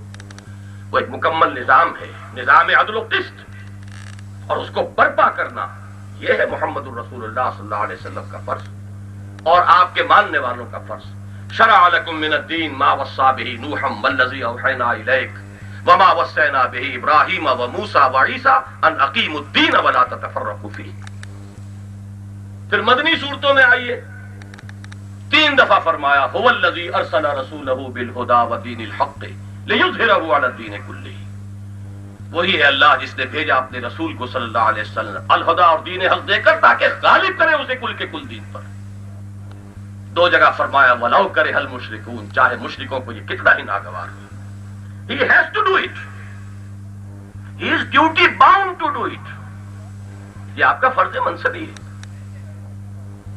اسی کو فرمایا سورہ انفال میں اور سورہ بقرہ میں قاتلوہم حتی لا تکون فتنۃ ویکون الدین للہ، اور سورہ انفال میں فرمایا قاتلوہم حتی لا تکون فتنۃ ویکون الدین کلہ للہ. دین کل کا کل صرف اللہ کے لیے ہو جائے، تقسیم نہیں کہ جو کیسر کا ہے کیسر کو دو اور جو خدا کا ہے خدا کو دو. کوئی اس کے اندر تقسیم نہیں ہوگی. ایک وحدت کی حیثیت سے کل دین، کل سبمیشن، کل اطاعت اللہ. اور آخری آیت سنا رہا ہوں آپ کو جس کے بارے میں میرا دعویٰ ہے کہ اس سے زیادہ گمبھیر، اس سے زیادہ پروفاؤنڈ، اس سے زیادہ عریاں انقلابی عبارت پوری دنیا کے انقلابی لٹریچر میں نہیں مل سکتی. میں نے وہی ایک آیت شروع میں پڑھی تھی، لقد ارسلنا رسلنا بالبینات، ہم نے بھیجا اپنے رسولوں کو واضح نشانیوں کے ساتھ. وانزلنا معهم الکتاب والمیزان، ان کے ساتھ ہم نے کتاب اتاری، میزان اتاری. کس لیے اتاری؟ یہ سارا ہم نے کاہے کے لیے کیا معاملہ؟ یہ کوئی ہابی نہیں تھی ہماری، کوئی مشغلہ نہیں تھا. لِيَقُومَ النَّاسُ بِالْقِسْطِ، تاکہ لوگ قائم ہوں عدل پر. وہ عدل اجتماعی، the system of social justice as given by اللہ سبحانہ و تعالی. اور جیسا کہ میں نے وہ 6 پوائنٹس میں آپ کے سامنے رکھا جس کو اسٹیبلش کیا محمد الرسول اللہ نے. یہ سسٹم آف سوشل جسٹس قائم کرنا یہ مقصد ہے انبیاء کو بھیجنے کا، رسولوں کو بھیجنے کا، کتابوں کے نزول کا. وَأَنزَلْنَا الْحَدِيدَ، ہم نے لوہا بھی اتارا ہے. فیہ باس شدید، اس میں اسلحہ کی قوت ہے، صلاحیت ہے، طاقت ہے، جنگ کی صلاحیت ہے. وَمَنَافِعُ لِلنَّاسِ، لوگوں کے لیے کچھ اور فائدے بھی ہیں. دوا اور چمٹا اور پھکنی بھی بنا لیں، اصل میں تو وہ تلوار اور نیزے کے لیے اور ڈھال کے لیے. وَلِيَعْلَمَ اللَّهُ مَن يَنصُرُهُ وَرُسُلَهُ بِالْغَيْبِ، اور تاکہ اللہ دیکھ لے کہ کون ہیں اس کے وفادار بندے جو اس لوہے کی طاقت کو ہاتھ میں لے کر اللہ اور اس کے رسول کی مدد کرتے ہیں. اللہ کے دین کا بول بالا کرنے کے لیے اور رسول کے مشن کی تکمیل کے لیے جنہیں بھیجا ہی گیا ہے دین کا بول بالا کرنے کے لیے، وہ اس لوہے کی طاقت کو ہاتھ میں لے کر اور جان ہتھیلی پر رکھ کر میدان میں آئے۔ اللہ دیکھنا چاہتا ہے کون ہے اس کے وفادار بندے۔ میں عرض کر رہا ہوں اس طریقے سے واضح اور صاف صاف بات، اس لیے کہ سیدھی بات یہ ہے کہ عدل کے لیے، انصاف کے لیے پہلا کام ہوگا تلقین، نصیحت، واعظ، تعلیم۔ جن لوگوں میں کچھ ہے صلاحیت وہ یقیناً اس تلقین سے، واعظ سے، نصیحت سے متاثر ہوں گے، آ جائیں گے۔ لیکن کچھ لوگ ایسے رہیں گے، اور خاص طور پر وہ جن کا ویسٹڈ انٹرسٹ ہوتا ہے۔ جو بھی existing politico socio economic system ہے، میں اس پورے لفظ کو بول رہا ہوں بار بار، یہ ایک وحدت ہے، organic whole. The politico socio economic system as an organic whole. جو بھی سسٹم ہے اس کے ساتھ ویسٹڈ انٹرسٹ ہے، اس کے ساتھ پریولیج کلاسز ہیں، مراعات یافتہ طبقات ہیں۔ وہ کبھی برداشت نہیں کر سکتے کہ وہ نظام ختم کیا جائے۔ وہ تو اسٹیٹس کو چاہیں گے، یہی رہنا چاہیے۔ سرمایہ دار چاہے گا یہی نظام رہے، میری سرمایہ داری قائم رہے۔ جاگیردار چاہے گا یہی رہے، میری جاگیرداری قائم رہے۔ سردار قبیلے کا چاہے گا یہ قبیلے کا نظام برقرار رہے، اوپن اپ آپریشن جو ہے وہ نہ ہونے پائے۔ وہ اسکول جو ہے پرائمری اسکول نہیں کھولنے دے گا اپنے ہاں، اپنے بچوں کو بھیج دے گا یورپ پڑھنے کے لیے، لیکن اپنے علاقے میں پرائمری اسکول نہیں کھولنے دے گا کہ اگر انہیں ہوش آ گئی تو میری سرداری کہاں رہ جائے گی، میرے ٹھاٹھ، میرے عیش کہاں رہ جائیں گے۔ لہذا وہ تمام قوتیں جو ہیں، وہ جو اقبال نے کہلوایا ہے ابلیس کی مجلس شورا میں ابلیس سے کہ نظام کہنا کے پاس بانو یہ معرض انقلاب میں ہے، گارڈ اپ یور لائنز، اپنی قوتوں کو مجتمع کرو، اور یہ سیلاب آ رہا ہے جو تمہارے مفادات کو بہا کر لے جائے گا، رجسٹ کرو۔ ایسے لوگوں کا علاج سوائے طاقت کے اور کوئی نہیں۔ لہذا انقلاب کے پروسیس کو جان لیجئے کہ وہ صرف تلقین اور واعظ اور نصیحت اور تبلیغ سے نہیں ہوتا۔ اگر ہو سکتا ہوتا تو محمد رسول اللہ والذین معہ، ان کے ہاتھ میں کبھی آپ تلوار نہ دیکھتے۔ وہ طاقت استعمال کرنی پڑتی ہے۔ بہرحال میں نے یہ عرض کیا، اس آیت کو 5ویں آیت کی حیثیت سے ٹانک لیجئے۔ میرے نزدیک محمد الرسول اللہ صلی اللہ علیہ وسلم انقلاب برپا کرنے پر اور اس politico socio economic system of justice کو قائم کرنے پر یہ مامور تھے اپنے فرض منصبی کی حیثیت سے، آپ کے ذمہ تھا کہ یہ کام کریں، اینڈ ہی ڈیڈ اٹ۔ ایک نقطے کا یہاں اضافہ کرنا چاہوں گا، حضور نے جو یہ کام کیا، سابقہ رسولوں کی سرگزشت سے ایک بڑا فنڈامنٹل ڈفرنس آپ کو نظر آئے گا۔ وہاں قدم قدم پر معجزے ہوتے تھے، یہاں آپ کو معجزہ بہت شاذ نظر آئے گا۔ حصی معجزہ تو دیا ہی نہیں گیا حضور کو، حصی معجزہ جو آنکھوں سے دیکھا جا سکے۔ ایک شق القمر ہے، وہ بھی دعوے کے ساتھ نہیں تھا، وہ اچانک ایک گھاٹی کے اندر معاملہ ہوا ہے اور وہ واقعہ ہو گیا۔ ورنہ جو ڈیمانڈ تھی ان کی کہ یہ کر کے دکھائیں، یہ کر کے دکھائیں، یہ کر کے دکھائیں، کوئی ڈیمانڈ ان کی قبول نہیں کی گئی۔ جبکہ حضرت صالح سے مطالبہ کیا گیا کہ اسی چٹان میں سے گابھن اونٹنی برآمد ہو جائے، وہ ان کا مطالبہ پورا کیا گیا۔ حضرت موسیٰ علیہ السلام کی اسٹرگل میں قدم قدم پر آپ دیکھتے ہیں معجزہ۔ راستہ رک گیا ہے تو ایک ضرب سے سمندر پھٹ گیا، نکل جاؤ۔ پانی نہیں رہا تو ایک ضرب سے 12 چشمے، کہ 12 قبیلیں جھگڑے بھی نہ، کہیں پانی پینے پلانے پہ جھگڑا نہ ہو جائے۔ فانفجرت منہ اثنتا عشرۃ عینا، بھوک لگی ہے تو من و سلویٰ نازل ہے، دھوپ ستا رہی ہے تو ظللنا علیکم الغمام۔ ان تمام کے آپ کانٹیکسٹ میں دیکھیے، محمد الرسول اللہ صلی اللہ علیہ وسلم کی اسٹرگل خالص زمین پر قدم بقدم چل کر۔ اہم ترین نقطہ اس کا یہ ہے، it was the out come of and result of human effort, محنت، کوشش، جد و جہد، قربانی، ایثار، مارے کھائیں، جانیں دیں، گھر بار چھوڑے، خون دیا۔ حضور صلی اللہ علیہ وسلم کا اپنا مقدس خون بہا ہے، وہ طائف کی وادی میں بھی جذب ہوا ہے اور دامن احد میں بھی جذب ہوا ہے، اس کے بغیر نہیں ہوا۔ یہ بہت اہم نقطہ ہے سیرت النبی کے سلسلے میں صلی اللہ علیہ وسلم۔ اس کی وجہ کیا ہے وہ آگے چل کر میں بیان کروں گا۔ اب چوتھی بات جس کے بارے میں نے عرض کیا تھا کہ میں اس وقت اس تفصیل میں نہیں جا سکتا، میں اس وقت صرف 2 حصوں میں اسے تقسیم کر کے بیان کروں گا۔ دعوت، تربیت، تنظیم، ان کے نتیجے میں ایک قوت، انسانی قوت، ہیومن پوٹینشل. میں یہاں آپ سے عرض کر دوں، میرا ایک دعویٰ ہے، انقلاب کے پروسیس کو اگر آپ نے کہیں سمجھنا ہو تو ایک ہی سورس ہے اور وہ سیرت النبی ہے صلی اللہ علیہ وسلم. ٹوٹل ریولوشن صرف ایک میں بیان کر چکا. ایک لائف سپین میں صرف ایک ریولوشن مکمل ہوا، 22 برس میں مکمل. فرد واحد سے بات شروع ہو رہی ہے اور 22 کہاں 20 برس کے اندر انقلاب عرب کے اندر مکمل ہو گیا. سن 8 ہجری میں تکمیل ہو چکی ہے فتح مکہ اور طائف کے بعد. 20 ایئرس. ذرا غور کیجئے، ہمیں 42واں سال جا رہا ہے. ایک وہ ہیں جنہیں تصویر بنا آتی ہے، ایک ہم ہیں کہ لیا اپنی بھی صورت کو بگاڑ. وہ دو لخت ہو چکا، وہ ہے ہی نہیں. اب جو تھا وہ پاکستان دیٹ واز ہے. یہ تو واٹ ریمینز آف پاکستان ہے. اور دنیا میں جو کچھ اس کے چرچے ہیں، Pakistan is at the brink of balkanization, Pakistan is still in search of an identity. یہ تبصرے ہیں. سن تو صحیح، جہاں میں ہے تیرا فسانہ کیا. اور خدا نہ خواستہ اگر والکینو دوبارہ سندھ کا پھٹا تو کیا ہوگا، یہ اللہ ہی بہتر جانتا ہے. بہرحال وہ سیاسی بات ہو جائے گی، میں ادھر اس وقت نہیں جانا چاہتا. تو یہ سوچئے کہ 20 برس میں ایک انقلاب کی تکمیل، تاریخ میں اس کی کوئی مثال ہے ہی نہیں. کئی جنریشن لگتی ہیں. مارکس نے فکر دیا، انقلاب برپا کیا. لینن نے روس میں. مارکس تو کسی ایک گاؤں کے اندر بھی وہ نظام نہیں قائم کر سکا.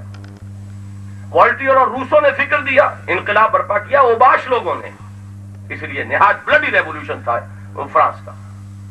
اس لیے کہ جو اس کے اصل فکر دینے والے تھے وہ صرف قلم کے دھنی تھے، وہ میدان کے مرد تھے ہی نہیں کہ میدان میں آ کے لیڈ کرتے. یہاں معاملہ نظر آتا ہے کہ ایک شخص فرد واحد سے دعوت کا آغاز کرتا ہے. 4 افراد ایمان لائے. 1 + 4 5. 10 برس میں بمشکل 100 افراد. And in the next 10 years, total revolution completed. All the steps completed. جاء الحق وزهق الباطل ان الباطل كان زهوقا. لہذا اگر سمجھنا ہے کہ انقلاب کا عمل کیا ہے تو لامحالہ آپ کو رجوع کرنا پڑے گا سیرت محمدی کی طرف صلی اللہ علیہ وسلم. اور میری سورس وہی ہے، اور میں اسے ادعا سمجھ لیں، دعویٰ سمجھ لیں. میں یہ سمجھتا ہوں کہ جس طرح میں نے سیرت سے اس کو ڈیڈیوس کر کے دکھا دیا ہے. 10 تقریریں میں نے لاہور میں کی تھی، جو منہج انقلاب نبوی کے نام سے کتابی شکل میں 250 صفحے کی کتاب ہے، وہ چھپی بھی موجود ہے. اگر آج دلچسپی ہو جائے تو پڑھیے اس کو. بس میں جو عرض کر رہا تھا کہ 6 سٹیپس ہیں، وہ جیسے وہ 6 میں نے بتایا تھے. 3 × 3. 3 انسانی زندگی کے وہ مذہبی گوشے ہیں، عقائد، عبادات اور رسومات. 3 اجتماعی یا سیکولر، جس کو دنیا سمجھتی ہے. ہمارے نزدیک تو ایک ہی وحدت ہے، دین سب کے اوپر حاوی ہے، لیکن دنیا کے تصور میں وہ معاشرتی نظام، سیاسی نظام اور معاشی نظام. اسی طرح 3 × 3. دعوت، تنظیم، تربیت. اس کے نتیجے میں ایک قوت، حزب اللہ، ایک پارٹی، ایک جماعت. پھر ٹکراؤ کے بغیر انقلاب نہیں آتا. اگر یہ برا لگتا ہو تو گھر میں بیٹھے، پھر چلنے دے جو دنیا کے اندر چل رہا ہے نظام. آپ کو چھوٹا سا پودا بھی اکھیڑنا ہو تو اسے ہلانا پڑتا ہے. جڑیں نہیں چھوڑنے کو تیار ہوتا چھوٹا سا پودا، زور لگانا پڑتا ہے. جمایا نظام، اس کے ساتھ پریولیجڈ کلاسز، وہ حیوان سجے ہوئے، دیوان آراستہ و پیراستہ، ان کو ختم کرنا آسان کام. اس کے لیے تصادم، لیکن تصادم کے 3 مرحلے ہیں: passive resistance, active resistance, armed conflict. 8 برس مکے میں آرڈر آف دی ڈے یہ تھا: take all the persecution without any retaliation. No revenge, no retaliation. Passive resistance. اس کے بعد آیا اذن للذین یقاتلون بانہم ظلموا. اب تمہارے پاس اتنی طاقت ہے مسلمانوں، now you can challenge them. آنکھوں میں آنکھیں ڈال کر ان کو للکارو.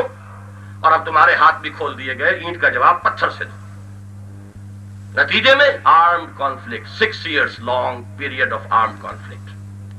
پہلی جنگ بدر 17 رمضان مبارک 2 ہجری. فتح مکہ 10 رمضان مبارک 8 ہجری. 6 years. اس میں جھولا ہے حالات نے.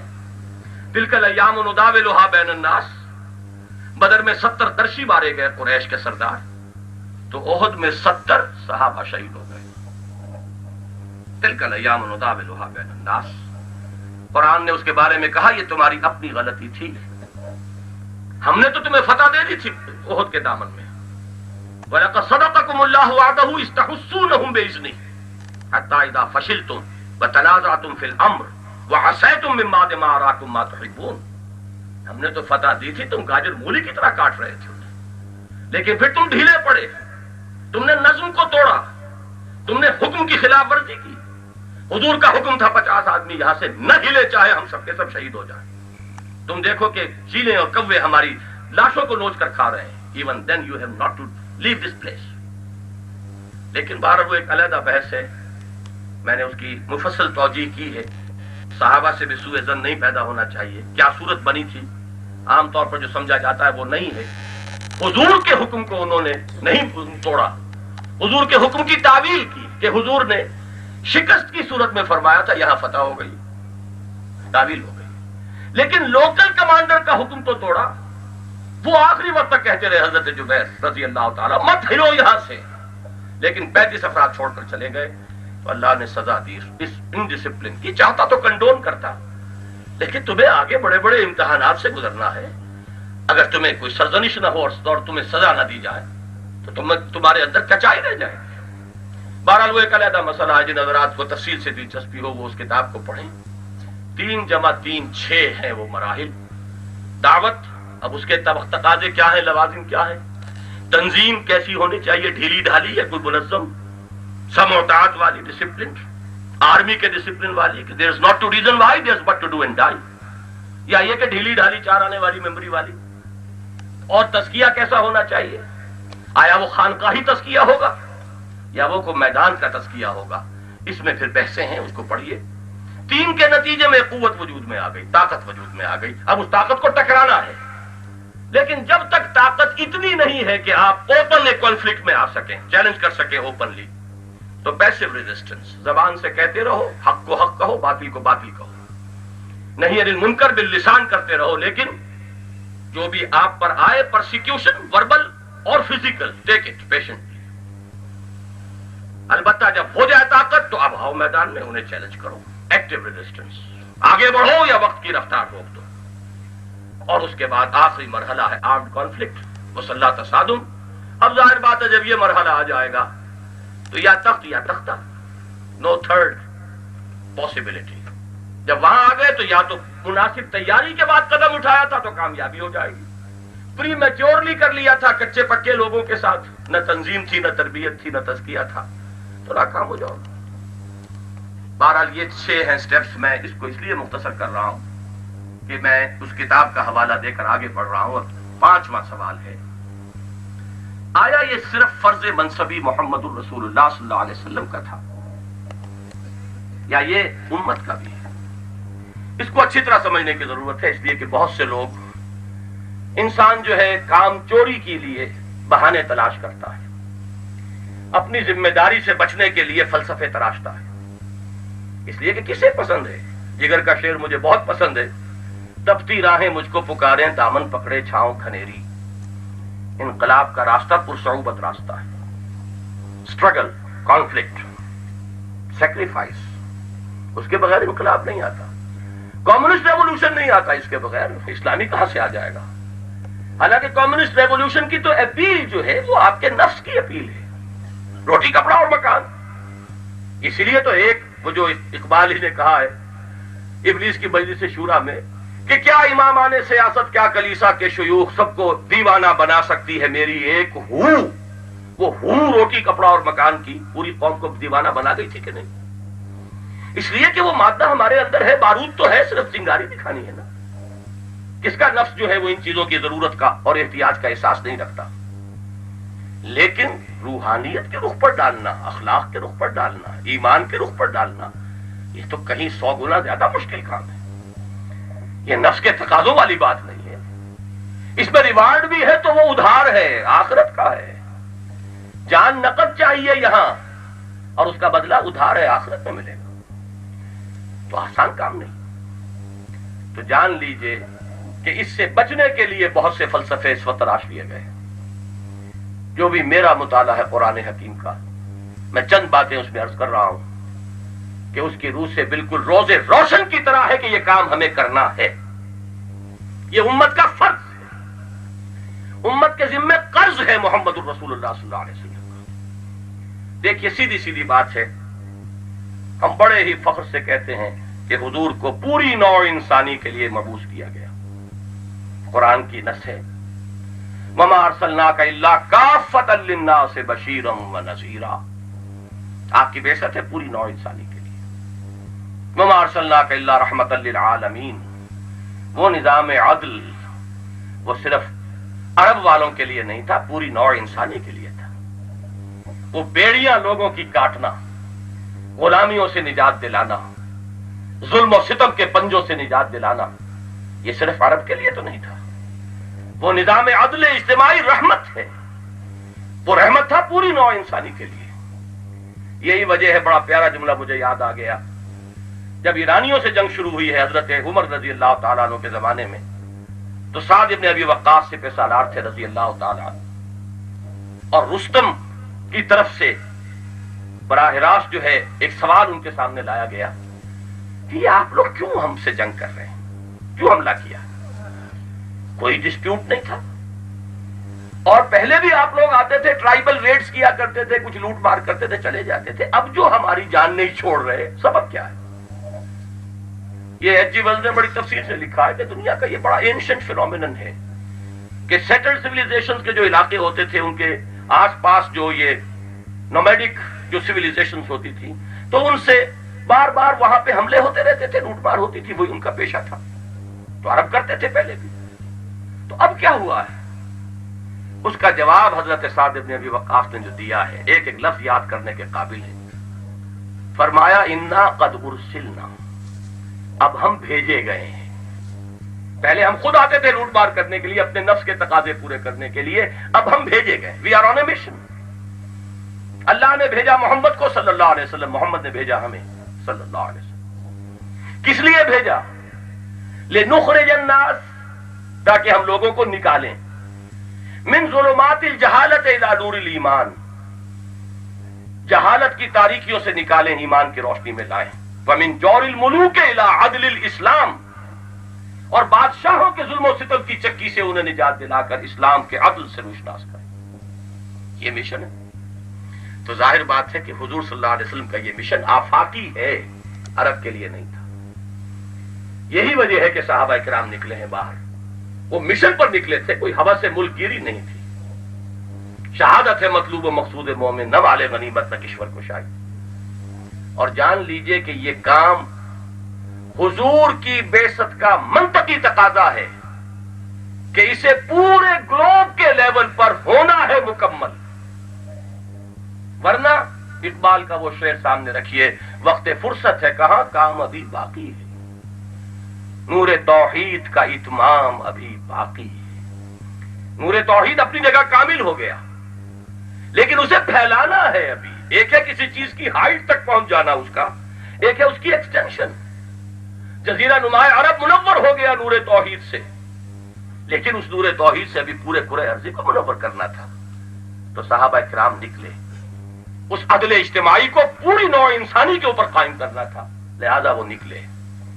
لہذا منطقی نتیجہ ہے یہ ختم نبوت کا محمد الرسول اللہ صلی اللہ علیہ وسلم کی، کہ وہ مشن اب حوالے ہو گیا ہے امت کے. اور امت اسی لیے امت بنائی گئی، وَكَذَلِكَ جَعَلْنَاكُمْ أُمَّةً وَسَطًا لِتَكُونُوا شُهَدَاءَ عَلَى النَّاسِ وَيَكُونَ الرَّسُولُ عَلَيْكُمْ شَهِيدًا. اس میں ایک خوشخبری بھی آپ کو سنا دوں. میں نے اپنی کتاب استحکام پاکستان میں یہ حدیث جو ہے وہاں کوٹ کی ہے، ابو داؤد کی روایت ہے، پیشین گوئی ہے محمد الرسول اللہ صلی اللہ علیہ وسلم کی. لا يبقى على الارض بیت من مدر ولا وبر، اس روئے ارضی پر کوئی گھر باقی نہیں بچے گا، نہ تو اینٹ اور گارے کا بنا ہوا گھر اور نہ ہی کوئی کمبلوں کا بنا ہوا خیمہ، الا دخل فیہ الاسلام، مگر یہ کہ اسلام اس میں داخل ہو کر رہے گا. دو شکلیں ہیں اس کے داخلے کی، بعز عزیز او ذل ذلیل. یا تو عزت والے کے اعزاز کے ساتھ داخل ہوگا یا ذلیل کی ذلت کے ساتھ داخل ہوگا. اس کے معنی کیا ہے؟ اگر تو اس گھر اور خیمے والا اسلام لے آئے گا تو وہ عزت کے ساتھ اسلام اس کے گھر میں داخل ہوگا. وَلِلَّهِ الْعِزَّةُ وَلِرَسُولِهِ وَلِلْمُؤْمِنِينَ وَلَكِنَّ الْمُنَافِقِينَ لَا يَعْلَمُونَ. عزت تو ہے اللہ کے لیے اور اس کے رسول کے لیے اور اہل ایمان کے لیے. جو ایمان لے آیا اس کے گھر میں اسلام داخل ہوا اعزاز کرتے ہوئے اس شخص کا. اور جو اسلام نہیں لائے گا یُعْتُوا الْجِزْیَۃَ عَنْ یَدٍ وَهُمْ صَاغِرُونَ، انہیں بھی اسلام کی بالادستی قبول کر کے چھوٹے بن کر جزیہ دینا پڑے گا. تو بے ذل ذلیل وہ اس کے گھر میں بھی اسلام آ گیا. یہ کام ہو کر رہے گا، لیکن ہوگا ایفرٹ سے، محنت سے، کوشش سے، جد و جہد سے. خود بخود تو اس وقت نہیں ہوا. اور میں عرض کر چکا ہوں یہ سیرت کا ایک اہم نقطہ ہے، اس پر کبھی غور کیجئے گا. وقت نہیں ہے کہ میں اسے الیبوریٹ کر سکوں پوائنٹ کو، کہ اس میں معجزات کا دخل کم سے کم ہے. نصرت خداوندی آئی ہے اور اب بھی آئے گی، اس کا دروازہ بند نہیں ہے. چمن کے مالی اگر بنا لے موافق اپنا شعار، اب بھی چمن میں آ سکتی ہے پلٹ کر چمن سے روٹھی بہار. اب بھی اور فضائے بدر پیدا کر فرشتے تیری نصرت کو اتر سکتے ہیں گردوں سے قطار اندر قطار. اب بھی نصرت کا دروازہ تو بند نہیں ہے. البتہ معجزہ بند ہو چکا اس لیے کہ نبوت کے ساتھ خالص ہے. اگر معجزے کا وہاں عمل دخل ہوتا تو ہم تو بڑے ہی کام چور لوگ ہیں، ہمیں تو فرار چاہیے. ہم کہتے ہیں جی وہاں تو معجزے سے کام ہو گیا، ہم کیسے کریں؟ وہاں تو ذرا سی حضور نے دعا کی اور بس دشمن ختم ہو گئے. کیوں؟ وہاں تو مارے پڑی ہیں. وہاں تو حمزہ کا جسم بھی جو ہے کوئی لوہے کا بنا ہوا ثابت نہیں ہوا. برچھا وحشی کا جو ہے آر پار ہو گیا. وہاں تو 70 صحابہ، حضور کی کتنی محنت تھی ان کے اوپر. اصحاب صفہ تربیت دیے ہوئے، جن کا تزکیہ کیا ہے، جن کو تعلیم دی ہے. 70 شہید ہو گئے کہ نہیں؟ ایک واقعے میں ایک بچا وہاں سے. یہ سب ہیومن ایفرٹ ہے. 3 برس تک شیب بنی ہاشم کے اندر حضور اور پورا خاندان بنی ہاشم محصور رہا. اور وہ وقت بھی آیا ہے کہ بلک رہے ہیں بچے پھول جیسے اور کچھ نہیں. سوکھے چمڑے ابال ابال کر پانی ٹپکایا جا رہا ہے. من و سلوہ نازل ہوا. بتائیے کیا حضرت موسیٰ اور بنی اسرائیل زیادہ پیارے تھے محمد رسول اللہ سے صلی اللہ علیہ وسلم؟ نہیں. کیوں نہیں ہوا؟ سوچئے. غزوہ تبوک کے موقع پر یہاں تک ہوا ہے کہ 3 مجاہدین کی 24 گھنٹے کا راشن جو ہے ایک کھجور. 24 گھنٹے کا راشن، 3 کا ایک کھجور. وہ کھجور بڑی ہوتی ہے وہاں کی، وہ ہماری کھجور نہ سمجھیے. ایک نے اسے منہ میں رکھا، چوسا، تھوڑی دیر کے لیے دے دیا دوسرے کو، اس نے چوس لیا، پھر تیسرے کو. یہ 24 گھنٹے کا راشن ہے. من و سلوہ نازل نہیں ہوا. زمین پر ہیومن ایفرٹ سے اور ہیومن سیکریفائس سے اور ہیومن سٹرگل سے کام کر کے دکھاؤ، تب حجت قائم ہوگی محمد صلی اللہ علیہ وسلم. جھیلیے، برداشت کیجئے، صبر کیجئے. وَلَقَدْ نَعْلَمُ أَنَّكَ يَضِيقُ صَدْرُكَ بِمَا يَقُولُونَ. ہمیں خوب معلوم ہے کہ جو کچھ یہ کہہ رہے ہیں اس سے آپ کا سینہ بھجتا ہے، لیکن برداشت کیجئے. وَاصْبِرْ عَلَىٰ مَا يَقُولُونَ وَاهْجُرْهُمْ هَجْرًا جَمِيلًا. صبر کیجئے. وَاصْبِرْ لِحُكْمِ رَبِّكَ وَلَا تَكُنْ كَصَاحِبِ الْحُوتِ. اس مچھلی والے کی طرح نہ ہو جانا ہے محمد. صبر کیجئے، اپنے رب کے فیصلے کا انتظار کیجئے صلی اللہ علیہ وسلم. تو یہ اصل میں سیرت کے مطالعے کا ایک بڑا اینگل ہے، بہت اہم، کہ یہ سب کچھ ہو رہا. اور یہاں تک طائف کے میدان میں حضور صلی اللہ علیہ وسلم کی زبان مبارک پر فریاد آ گئی ہے. طائف میں جو کچھ ہوا آپ نے سنا ہوا ہے، میں اس میں وقت آپ کا نہیں لینا چاہتا، لیکن فریاد کے الفاظ شاید سب نے نہ سنے ہو، یاد نہ ہو. جب واپس آ رہے تھے تو اب آپ مناجات کر رہے ہیں، اللہم الیک اشکو ضعف قوتی وقلت حیلتی وہوانی علی الناس. اے اللہ تیری ہی جناب میں فریاد لے کر آیا ہوں، اپنی قوت کی کمی کا، اپنے وسائل کی کمی کا. اور یہ جو رسوائی ہو رہی ہے، طائف کی گلیاں ہیں اور محبوب رب العالمین ہے اور تالیاں بج رہی ہیں اور پتھر مارے جا رہے ہیں. رسوا سر بازارے آشوق ستم گارے. اس راہ میں جو سب پہ گزرتی ہے سو گزری، تنہا پس زندہ کا بھی رسوا سر بازار. گڑکے ہیں بہت شیخ سرے گوشے ممبر، گرجے ہیں بہت اہل حکم بر سرے دربار. کیا نہیں ہوا؟ الیک اشکو ضعف قوتی وقلت حیلتی وہوانی علی الناس. پروردگار تیری ہی جناب میں فریاد لے کر آیا ہوں. الی من تکلونی، مجھے کس کے حوالے کر دیا ہے؟ الی بعید یتجہمنی او الی عدو ملکت امری. کیا میرا معاملہ دشمن کے قبضے میں کر دیا، حوالے کر دیا، جو چاہے کر گزرے میرے ساتھ؟ لیکن اس فریاد کے بعد وہ مقام عبدیت جو ہے وہ آتا ہے سامنے. ان لم یکن علی غضبک فلا ابالی، اے اللہ اگر تو ناراض نہیں ہے، تیری رضا اسی میں ہے تو مجھے کوئی پرواہ نہیں. سر تسلیم خم ہے جو مزاج یار میں آئے. میں حیران ہوتا ہوں، شبلی صاحب نے 2 جلدوں میں لکھی بھی سیرت اور یہ دعا نہیں دی. یہ دعا آپ لیجئے، سلیمان سلمان شاہجہان پوری، سید سلیمان سلمان شاہجہاں پوری نہیں، کیا رحمت للعالمین کے جو مصنف ہیں وہ کیا دیکھیے. یا یہ کہ ابھی ایک کتاب چھپی ہے الرحیق المختوم، جس پر سعودی عرب کی طرف سے بڑا انعام دیا گیا، ہندوستان کے ایک عالم نے لکھی ہے سیرت پر، اس میں یہ پوری دعا موجود ہے. بہرحال عرض یہ کرنا تھا، یہ کام ہے ذمے امت کے، اور امت کی کوشش سے ہوگا، محنت سے ہوگا، جد و جہد سے ہوگا، ایثار سے ہوگا. اس میں وہ بات ذہن میں رکھیے جو کہ امام مالک رحمہ اللہ نے حضرت ابو بکر رضی اللہ تعالیٰ عنہ کے قول کو ذرا مختلف انداز میں بیان کیا ہے. ایسنس جو ہے حضرت ابو بکر کے قول کا ہے رضی اللہ تعالیٰ عنہ. میں نے اس کی پوری تحقیق، میری کتاب جو ہے جماعت شیخ الہند اس میں شامل کر دی ہے. لیکن وہ الفاظ جو ہے وہ حضرت امام مالک کے ہیں رحمہ اللہ، امام دار الہجرہ. لا يصلح آخر هذه الامة الا بما صلح به اولها. اس امت کے آخری حصے کی اصلاح نہیں ہو سکے گی مگر اسی طور سے جس طور سے کہ پہلے حصے کی اصلاح ہوئی تھی. میتھوڈالوجی وہیں سے لینی ہوگی. کمیونسٹوں سے ان کی ٹیکنیکس مستعار لے کر ہم چاہیں کہ اسلامی انقلاب لے آئیں ناممکن. ہر ایک کے لیے، ہر کام کے لیے ایک میتھڈ ہے، ایک طریقہ ہے. ہر کام ہر طریقے سے نہیں ہو سکتا. ہر کام کے لیے اس کے ایک مناسب میتھوڈالوجی ہے، اس کا ایک طریقہ کار اختیار کرنا پڑے گا. اور یہاں طریقہ کار صرف محمد الرسول اللہ کا ہوگا صلی اللہ علیہ وسلم. پہلی بات تو یہ کہ جیسے وہاں ہوا تھا، کسی ایک ملک میں پہلے انقلاب آیا، پھر توسیع ہوئی. تھمتا نہ تھا کسی سے سیل رواں ہمارا.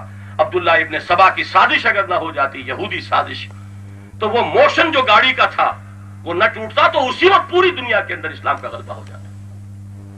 دونوں سپر پاورز ختم ہو چکی. رومن امپائر کی 2 ٹانگیں ٹوٹ چکی، صرف ایک سلامت رہ گئی تھی، یورپین. نارتھ افریقہ سے اس کو بے دخل کیا جا چکا، ویسٹ ایشیا سے بے دخل کیا جا چکا تھا. اور کسرا کی امپائر ختم. 2 ہی سپر پاورز تھی اس ایج کی. اب تھا کون جو مقابلہ کر سکتا؟ یہ انٹرنل سیبوٹاج تھا عبداللہ ابن سبا کا، جس نے مسلمانوں کو آپس میں ٹکرا دیا. گاڑی کی موشن ٹوٹ گئی. چڑھائی پر چڑھنے والی گاڑی کی ایک دفعہ موشن ٹوٹ جائے بڑی قیامت آتی ہے، ہر ڈرائیور کو معلوم. بہرحال وہ ایک علیحدہ بحث ہو جائے گی. وہ کام ہے جو ہونا ہے، پھر ہوگا کسی ایک ملک میں پہلے، پھر ایکسٹینشن ہوگی. اللہ کرے کہ وہ ملک یہ ہو. اس لیے کہ کبھی بھولی ہوئی منزل بھی یاد آتی ہے راہی کو. وہ ہم نے جو پاکستان لیا اس لیے لیا کہ ہم اسلام کے اصول حریت و اخوت و مساوات کا ایک نمونہ دنیا کے سامنے پیش کرنا چاہتے ہیں. شاید کہ یاد آ جائے. 40 برس تک بنی اسرائیل بھی بھٹکے تھے صحرائے تیہ میں، ہم بھی بھٹکتے چلے آئے ہیں. شاید کہ اب یاد آ جائے. پھر دلوں کو یاد آ جائے گا پیغام سجود. پھر جبیں عرض حرم سے آشنا ہو جائے گی. ہوگا، اللہ کرے کہ یہی ملک ہو جائے، لیکن ہوگا ایفرٹ سے، محنت سے، قربانی سے، جد و جہد سے، کوشش سے. اللہ جس کو قبول فرما لے، یہ اللہ کا فضل ہوگا. جس خطے عرضی کو قبول فرما لے. باتیں ہم نے بھی سنی، میرے عرب کو آئی ٹھنڈی ہوا جہاں سے. یہ جھولولا تھا، یہ جوش تھا. بچوں کی حیثیت سے، ہائی اسکول کے طلباء کی حیثیت سے نعرے لگا رہے تھے پاکستان کا مطلب کیا، لا الہ الا اللہ. کہ شاید وہ وقت آ گیا ہے اب کہ میرے عرب کو آئی ٹھنڈی ہوا جہاں سے، میرا وطن وہی ہے، میرا وطن وہی ہے. بہرحال اس پر بھی میری 2 کتابیں موجود ہیں، خدا کے لیے پڑھیے. استحکام پاکستان اور استحکام پاکستان اور مسئلہ سندھ. شدید ترین جو ہمارا خطرے کی جگہ ہے وہ یہ ہے، اگر اس کے مسئلے کا صحیح کوئی حل نہ ہوا ایکسپلوژن ہو جائے گا. بہرحال اب آخری بات کی طرف آ رہا ہوں. اس میں اجتہاد کی کہاں ضرورت ہے؟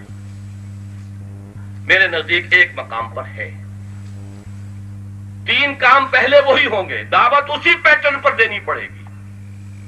وہ پیٹرن کیا ہے میں نے بیان نہیں کیا، وہ کتاب سے آپ دیکھیے۔ تربیت اسی نہج پر دینی ہوگی۔ خانقاہی تربیت مجاہد نہیں پیدا کرتی۔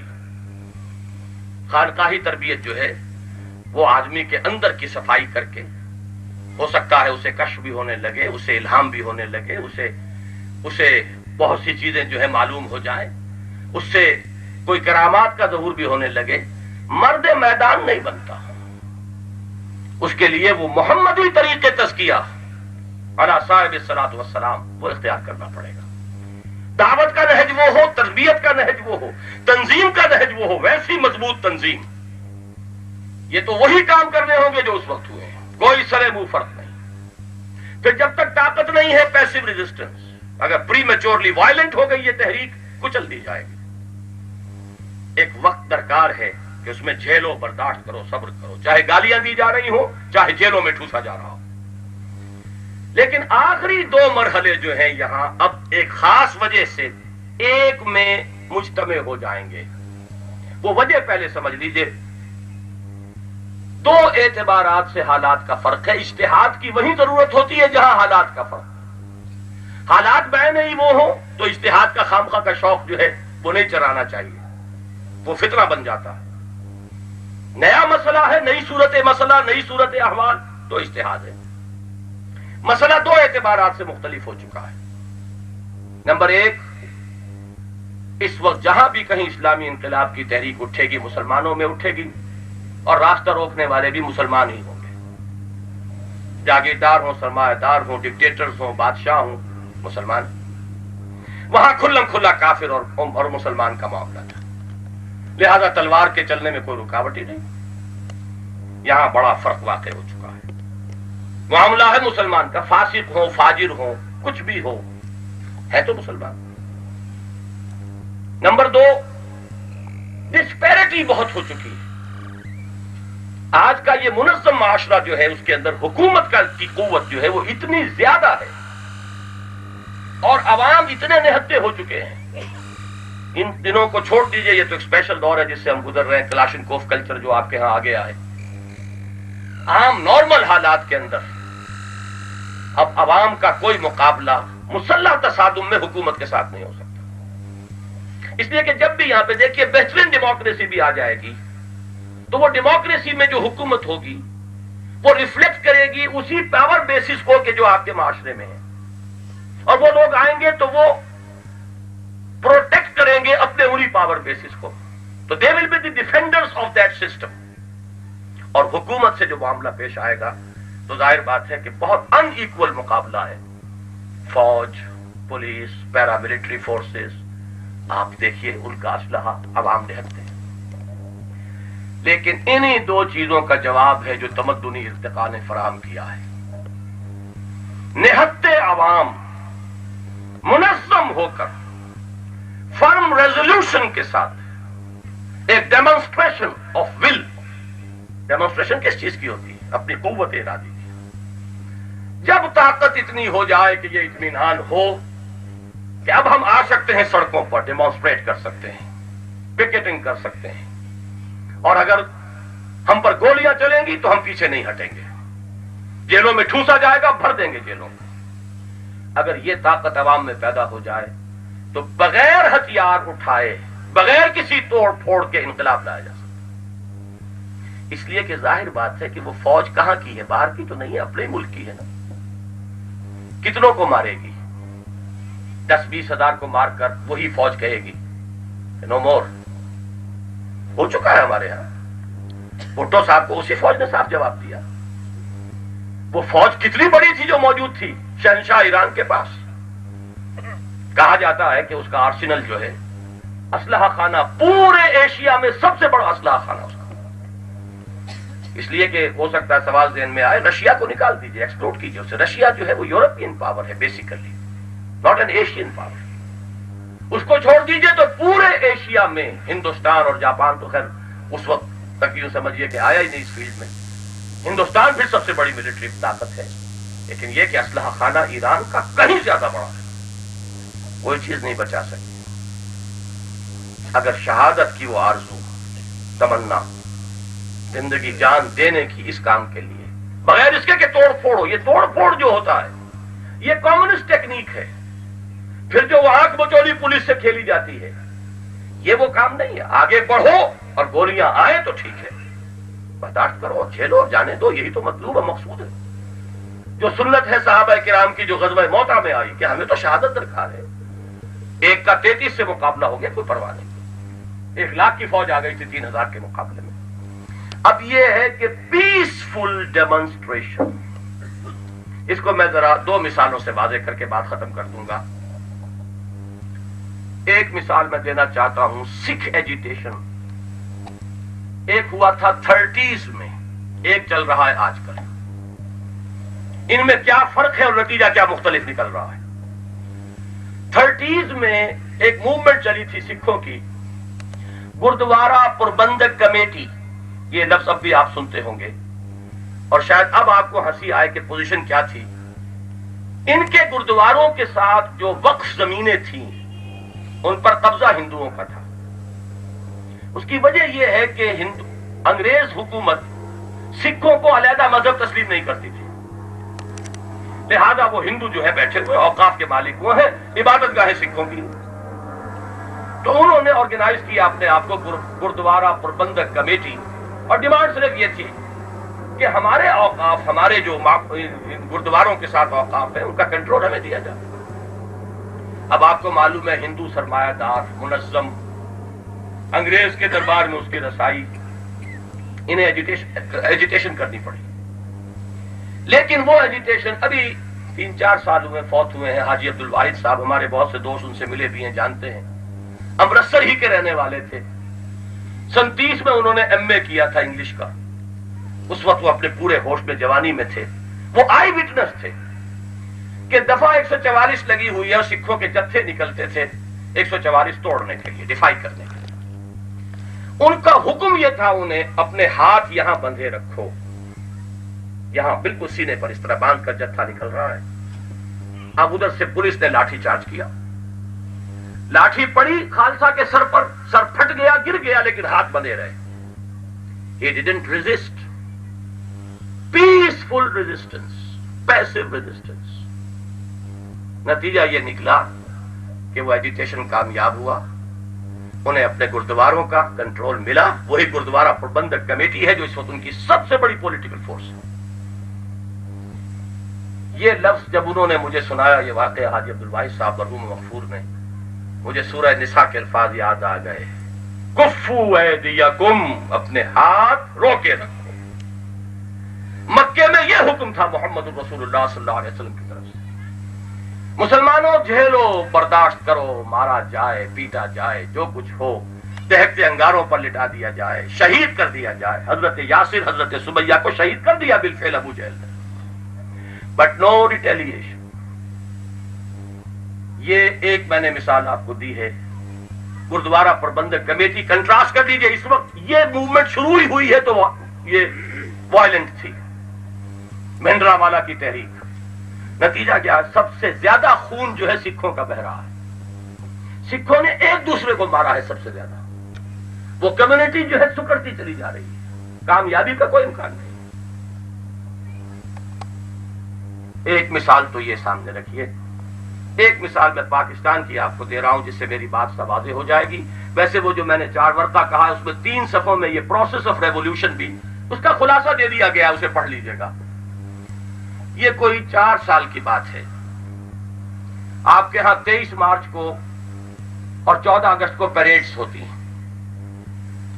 ان پیریڈز میں جہاں اسلحہ کی نمائش ہے, ہماری فوجیں پریڈ کرتی ہیں, جوان لڑکیوں کی پریڈ بھی ہوتی ہے سڑکوں پر, اور مرد کھڑے ہوئے دیکھ رہے ہوتے ہیں.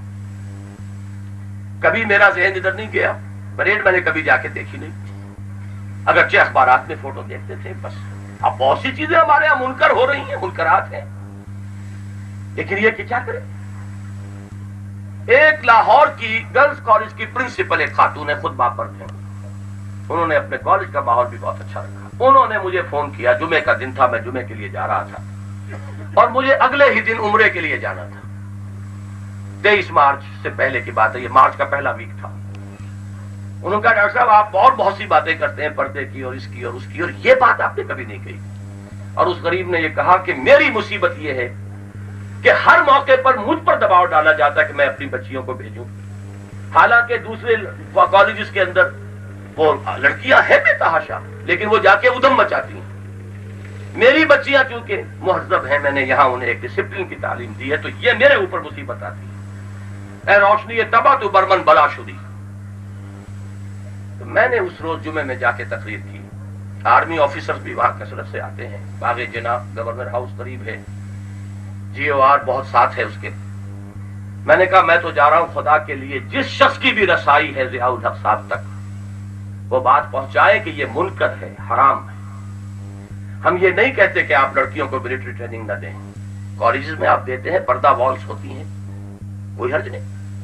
پریڈ بھی کرائیں، ضرور کرائیں، قذافی اسٹیڈیم میں کرائیں، ان کی مائیں بہنیں آئیں، عورتیں آئیں، دیکھیں، کوئی حرج نہیں۔ لیکن یہ کہ اس امت کی جوان لڑکیاں سینہ تان کر پریڈ کر رہی ہوں، ظاہر بات ہے کہ بوڑھی عورتیں نہیں ہوتی اس میں، پھر وہ سر جھکا کر نہیں چلے گی، سینہ تان کر چلیں گی، پریڈ ہے یہ، اور کھڑے ہوئے دیکھ رہے ہوں مرد، یہ منکر ہے، اس کو بند کیجیے۔ میں تو کہہ کے چلا گیا، آیا واپس تو اس کراچی شہر میں مجھے آپ کا جو اخبار ہے سٹار ایوننگر، میں آیا اصل میں 24 ہی کو واپس، ایک دن پہلے وہ پریڈ ہو چکی تھی، 24 کو صبح کے اخبارات نہیں چھپے تھے 23 کی چھٹی کی وجہ سے، صرف شام کا ایوننگر تھا سٹار۔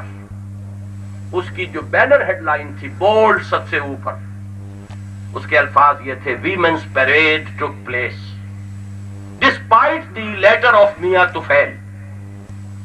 اس سے مجھے معلوم ہوا کہ میاں طفیل صاحب نے بھی کوئی خط لکھا، اور صدر ضیاء صاحب کو یا تو انہی پرنسپل صاحبہ نے ان سے بات کی ہوگی یا میری تقریر کی خبر ان تک پہنچی، پہلے انہیں بھی کبھی خیال نہیں آیا، لیکن اس وقت انہوں نے بھی کہا، خط بھی لکھا، لیکن پرنالہ وہیں بہا، اور یہاں جو اوریانی اور فحاشی کے علمبردار ہیں انہوں نے بغلیں بجائی کہ دیکھو اتنی بڑی مذہبی جماعت کے سربراہ نے خط بھی لکھ کے دیکھ لیا، پرنالہ وہیں بہا کہ نہیں۔ Women's parade took place despite the letter of Mian Tufail. بس اس کو ذہن میں رکھیے، اس سے بات سمجھ میں آ جائے گی۔ حدیث نبوی یہ ہے کہ تم کسی منکر کو دیکھو، تم پر فرض ہے کہ طاقت سے روکو، اگر اتنی طاقت نہیں ہے زبان سے روکو، اگر اتنی بھی طاقت نہیں ہے دل سے نفرت رکھو، اور یہ کم سے کم درجہ ہے ایمان کا، ذالک اضعف الایمان۔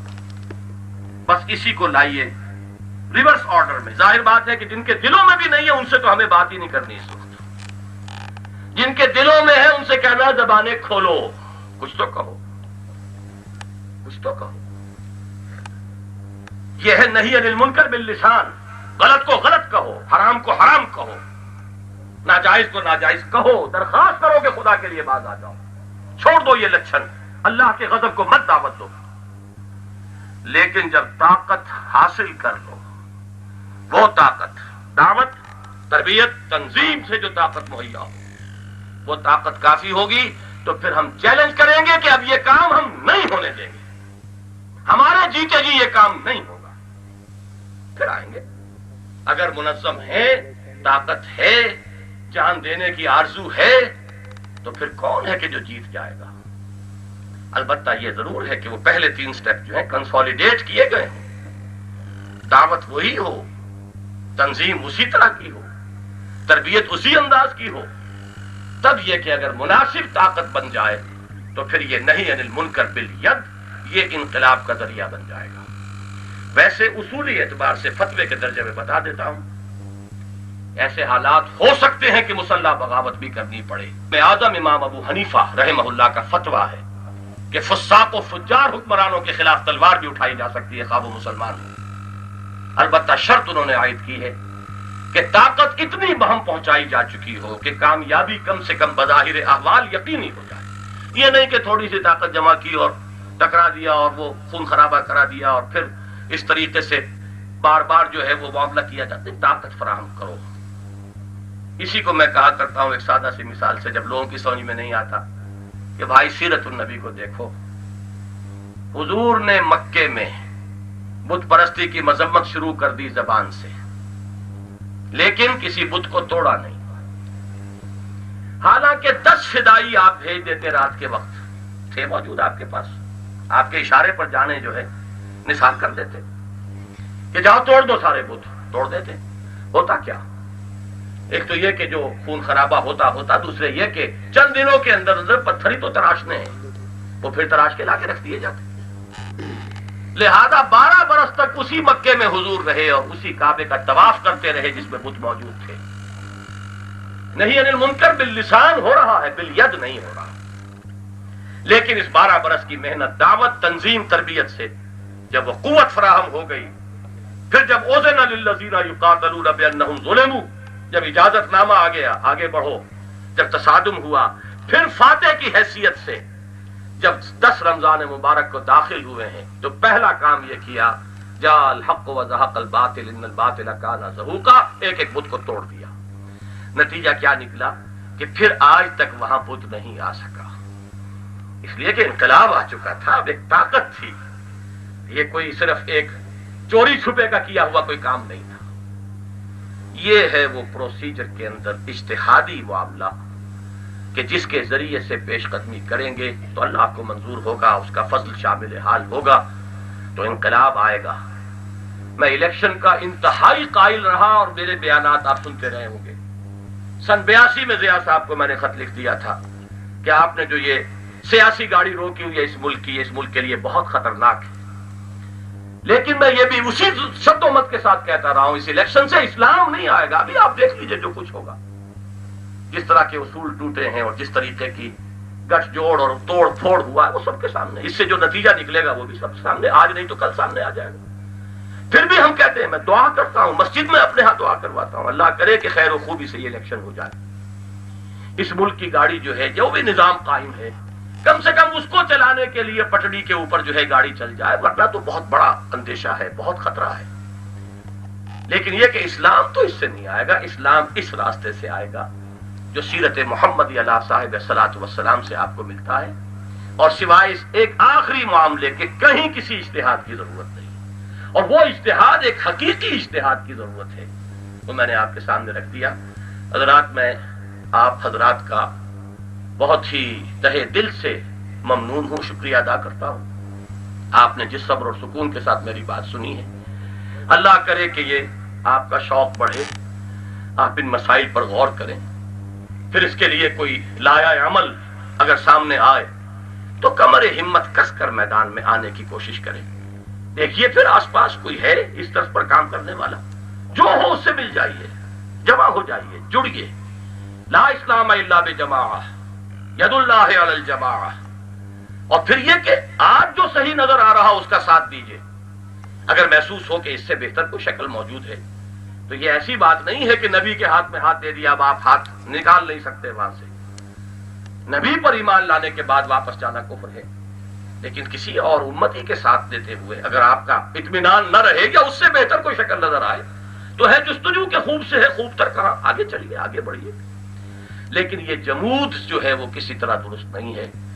میں اللہ سے دعا کرتا ہوں کہ وہ ہمیں صحیح فہم عطا فرمائے، سیرت کا صحیح فہم، اور انقلاب، عالمی انقلاب کے لیے پہلے پاکستان میں اسلامی انقلاب برپا کرنے کے لیے تن من دھن لگانے کے لیے ارادے کے ساتھ اللہ تعالی ہمیں کمر ہمت کسنے اور عمل کا آغاز کرنے کی توفیق عطا فرمائے. اقول قولی ھذا واستغفر اللہ لی ولکم ولسائر المسلمین والمسلمات. یہ ایک پرچی تھی جو بار بار میں دیکھ رہا تھا کہ بھول نہ جاؤں، گر نہ جائے. یہ منظور حسن صاحب ہیں، مالک مقبول سنس، جنہوں نے ہماری اس تقریب کے لیے یہ شامیانے وغیرہ بغیر کسی معاوضے کے عنایت کیے ہیں. ان کی درخواست یہ ہے کہ ان کا آنکھوں کا آپریشن ہوا ہے، ان کے لیے دعا کر دیں تو اللہ تعالیٰ ان کو صحت عطا فرمائے. اور بھی میں سمجھتا ہوں کہ اور کوئی بات اپنی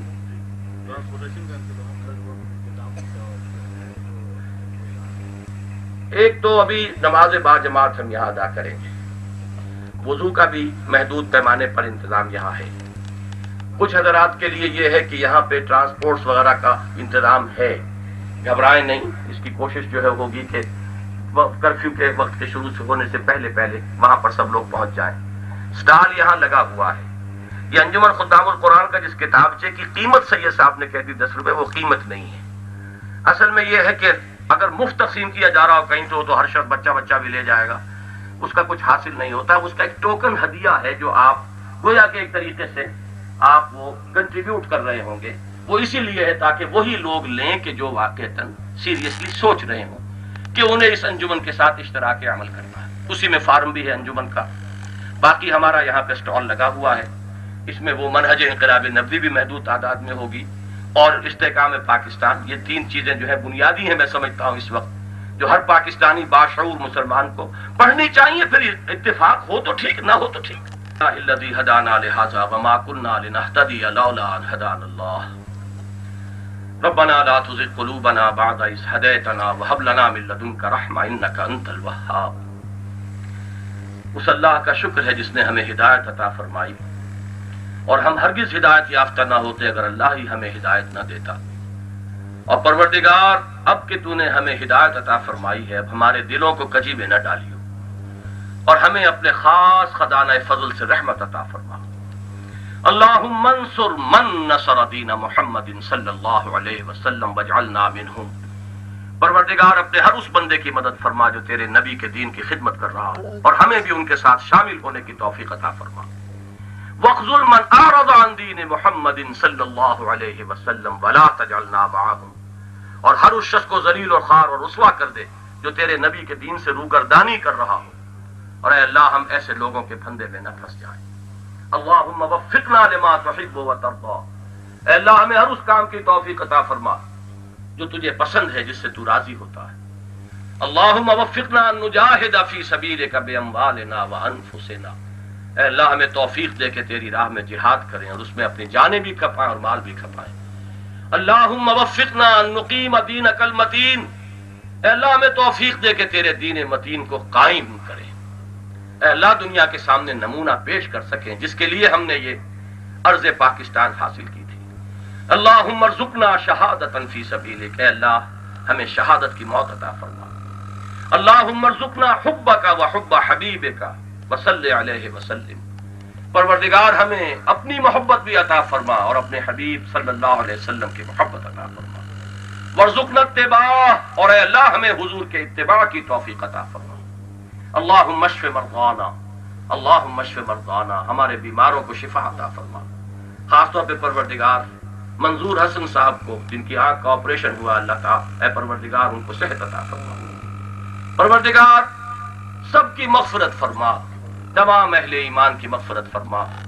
اللہم اغفر لنا ولاخواننا الذین سبقونا بالایمان ولا تجعل فی قلوبنا غلا للذین آمنوا ربنا انک رؤوف رحیم. وصلی اللہ تعالی علی خیر خلقہ محمد وآلہ واصحابہ.